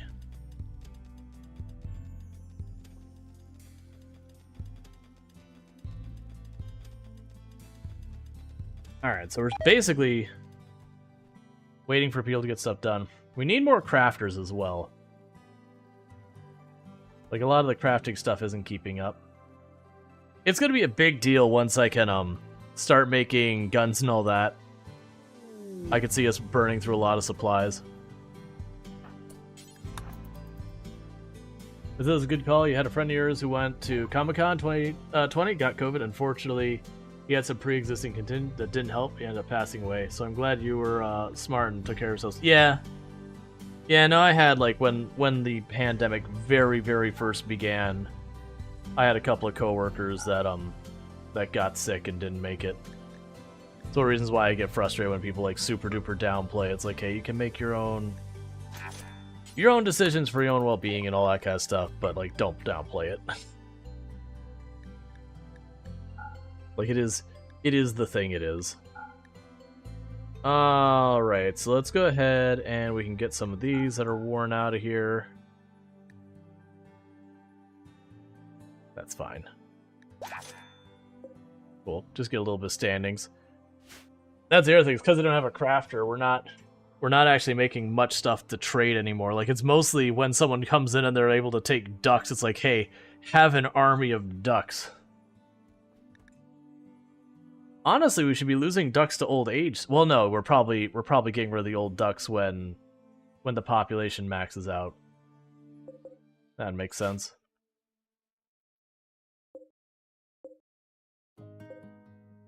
I'm also surprised we haven't had anyone who wants to trade for bedrolls at any point, because we got a whole army of bedrolls I could give away to someone. I could probably caravan them to another tile. Who is the one we're not allied with? The Lax people? Okay. Do they live anywhere nearby?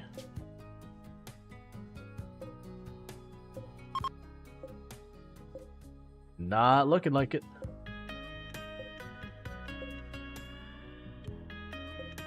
Yeah, so they're nowhere nearby, which is why we probably haven't been able to befriend them as easily. They're just not sending anything over to us. Man, they're nowhere nearby.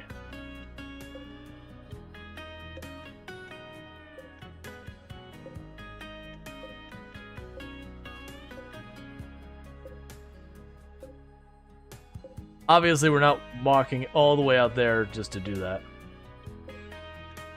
Okay, so the nearest one I see is all the way over there, practically on the ice cap. Yeah, they're on their own. Agree. You do need them if you like, but make it seem like it's not serious. Yeah. Yeah, that's exactly it. We all have to make our own threat assessments and all that. Just... I don't know, I feel like part of it is human nature that you wanna downplay things that are threatening, dangerous, and all that, just because, you know, threatening and dangerous things are scary. Yep, don't care about that. There weren't valuables I cared about. Alright, so we're finally getting our poker table made. The rec room's coming along. They're smoothing out the floor in the prison. All the floors bend there and smooth. Pretty soon I'll have to tackle smoothing that out as well as getting all that floor to be fungus floor.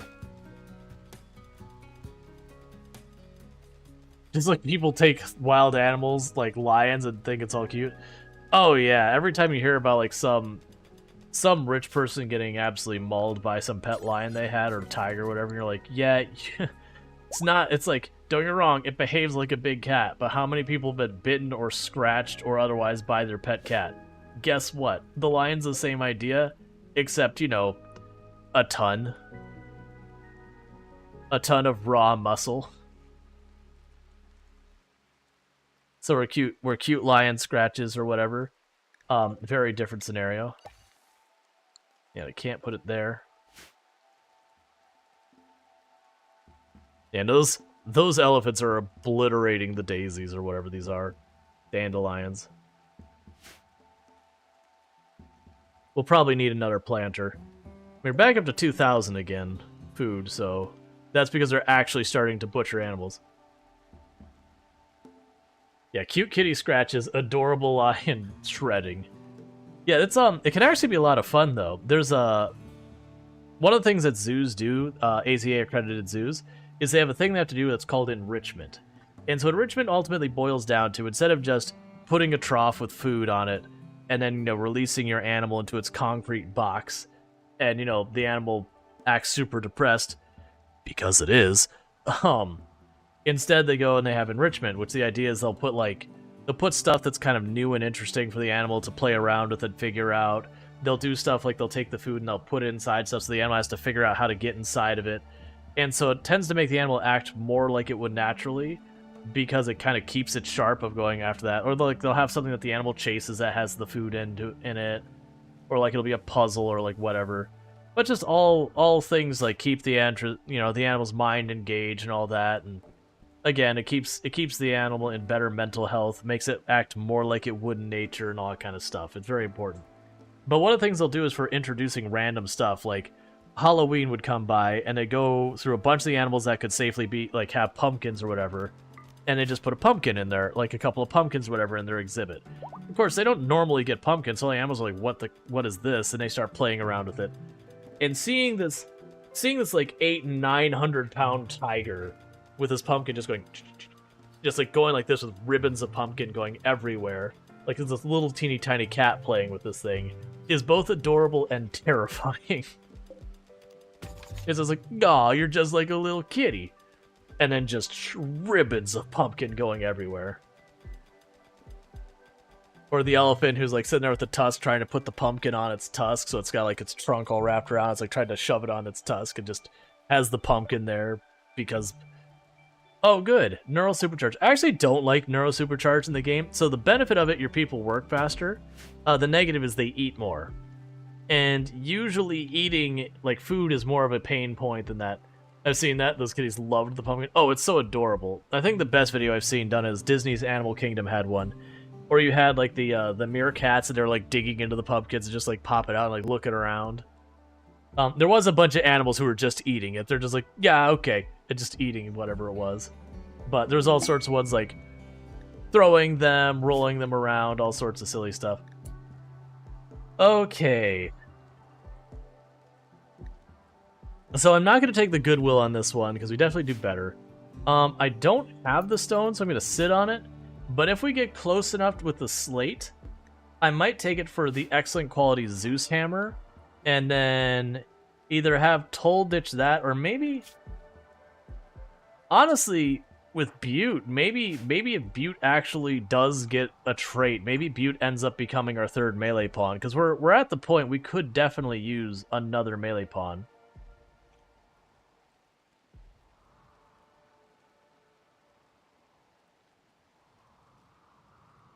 Generally speaking, I try to keep my melee pawns, if possible, which I usually don't have the choice. If I get my pick, I'll make my melee pawns ones that I'm not... Like, ones that are not essential. Not my doctor, not my cook, not my gardening person. I'll try and have them somewhere it's just like my hauling person or whatever. Because having someone who's constantly down from injuries, you don't want them to be running a critical function in your colony, because whatever that function is, as the fights begin to escalate, are not going to get done. Because your melee pawns are injured pretty much every single fight you ever fight. Outside the ones where you're like, yeah, melee, you don't get to participate because this one's too dangerous. Or in our case, because I have an entire army of elephants who are kind of taking the purpose of that. How are the elephant populations? We have 24 elephants at the moment. Yeah, and we've been letting the elephant population kind of balloon lately, because those raids are getting more dangerous, and we are losing on all the big raids like 2, 3, 4 elephants. The escalating the population is felt entirely necessary to keep things in good shape. It seems like our food is stabilized now that we're actually butchering all the animals. Oh, right, because we also got Calaria Star on there. Calaria Star was doing our crafting, and we're like, no, food's behind. You know, work on this until the food is caught up.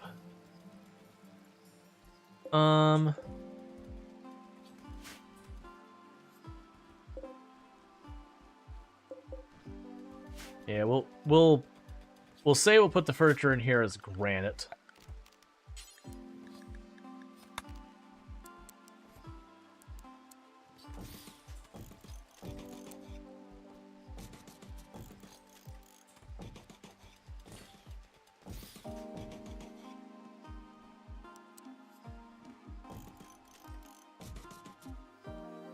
And prompt seeing because it's so dark in that room. Yeah, the tree linking, we'll deal with that in a moment.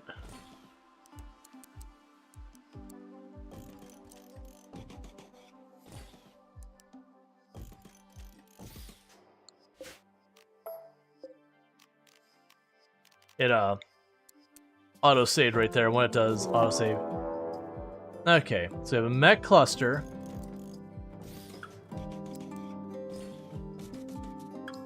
Cool. Okay, so work on that. So the tree linking thing, we're not going to worry about that right now. Mech clusters, so they're going to do the toxic thing. They should be dormant for a while. So let's see what they've got.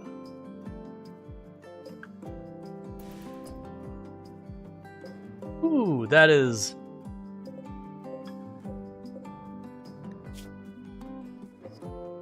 Alright. I'm gonna be honest, not the biggest fan. So you got a countdown activator, but they do not have... Is that a shield back there? No, that's a drop pod. Okay, so they've got a drop pod, which is not my favorite. They've got a handful of turrets back here. They do have 2 unstable power cells. So the good news is, if I hit either of those, this whole thing goes.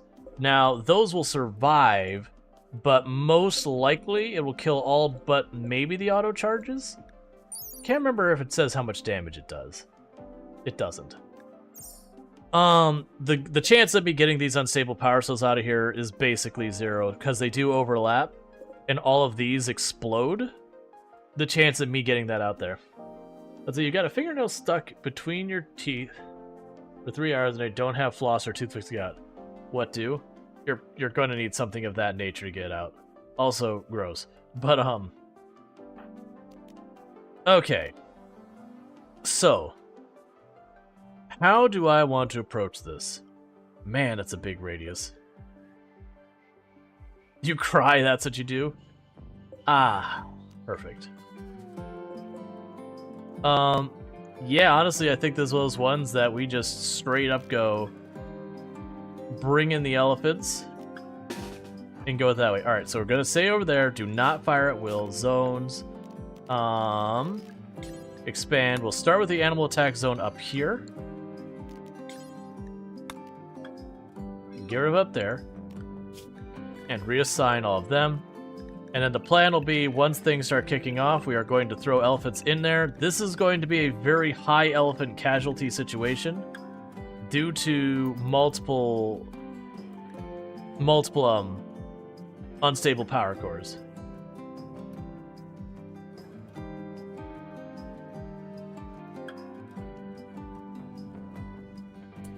Okay. So, the thing that's going to happen here is that is a huge radius. Now, ideally, I'd be able to peg it with a sniper rifle and blast the whole thing. But the problem is this is all walled off, so I can't get good angle at it. I can get an angle at the one over here from down here, but that's a terrible spot to fight from. So my best bet is just literally to shoot at that wall, let everything kick off, throw in the elephants, hoping that the centipedes and all that come to this side, and just, you know, do we kind of make it work. So how far does that go out? All right, so let's try and drop in around here. Because again, I'm trying to stay outside of the explosion radius.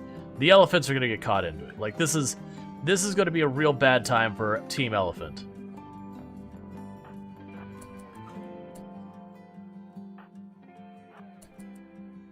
Okay, so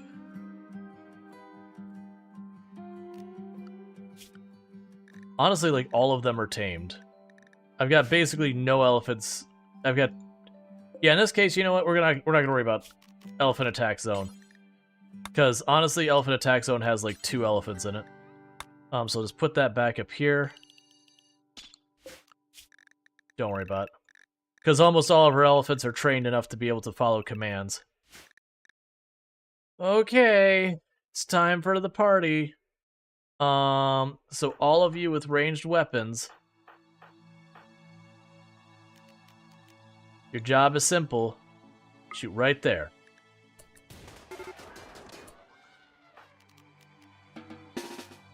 Alright, so cancel that. Get everyone in here. We cannot use our command to be better at fighting.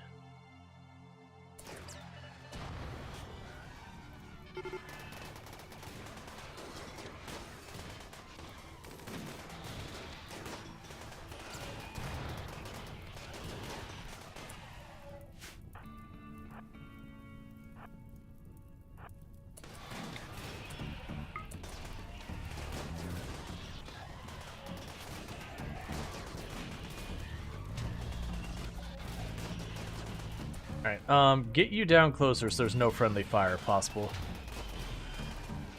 I mean, other than the elephants. Alright, what's going? Okay, all of us are out of range. I'm gonna still have you step back because I'm paranoid. That's gonna set that off.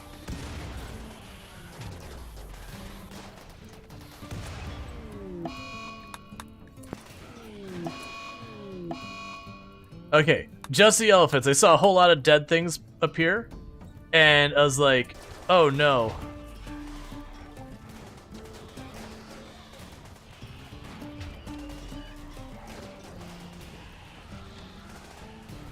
Honestly, I'm gonna get that unstable power core. I'm gonna get one. Nice. I don't understand why it didn't detonate and cross over. It was definitely in range. I mean, it blew up the whole building. Okay, so you're done here. I should be able to claim that. We can't claim it yet. Alright. So, you get out of here. You get out of here. You get out of here. Honestly, let's get most of these ones. Let's get everyone out of here but the ones who can't doctor. Who are the handful who cannot doctor out of this group? Darth, Rumshuckle. Yeah, so grab you two. And you.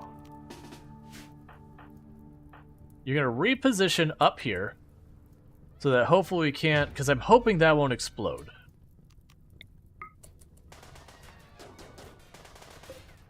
But I have to destroy it before I can pick that up, so I don't get the choice of doing anything.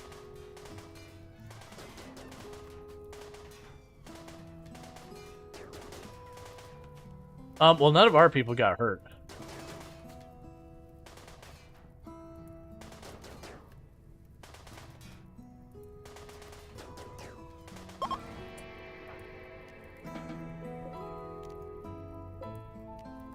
Claim and uninstall. Alright. So.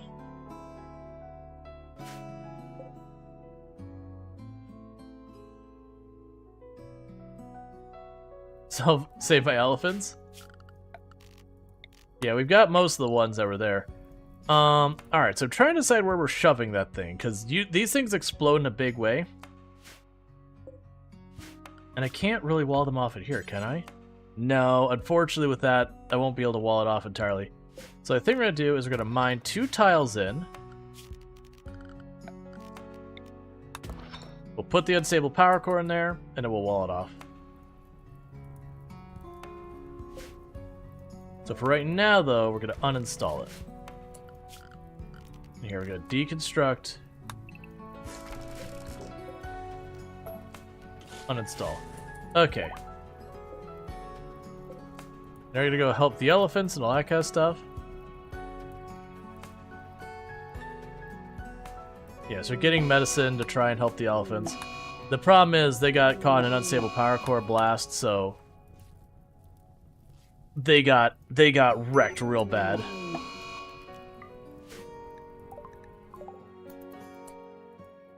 You go put that out right now. Okay.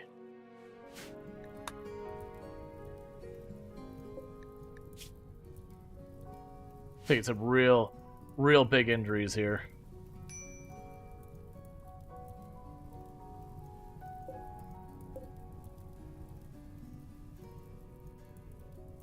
Can we have some rain, please? Here, we're gonna do this. I don't really want to do this, but we'll put home zone around that elephant as well.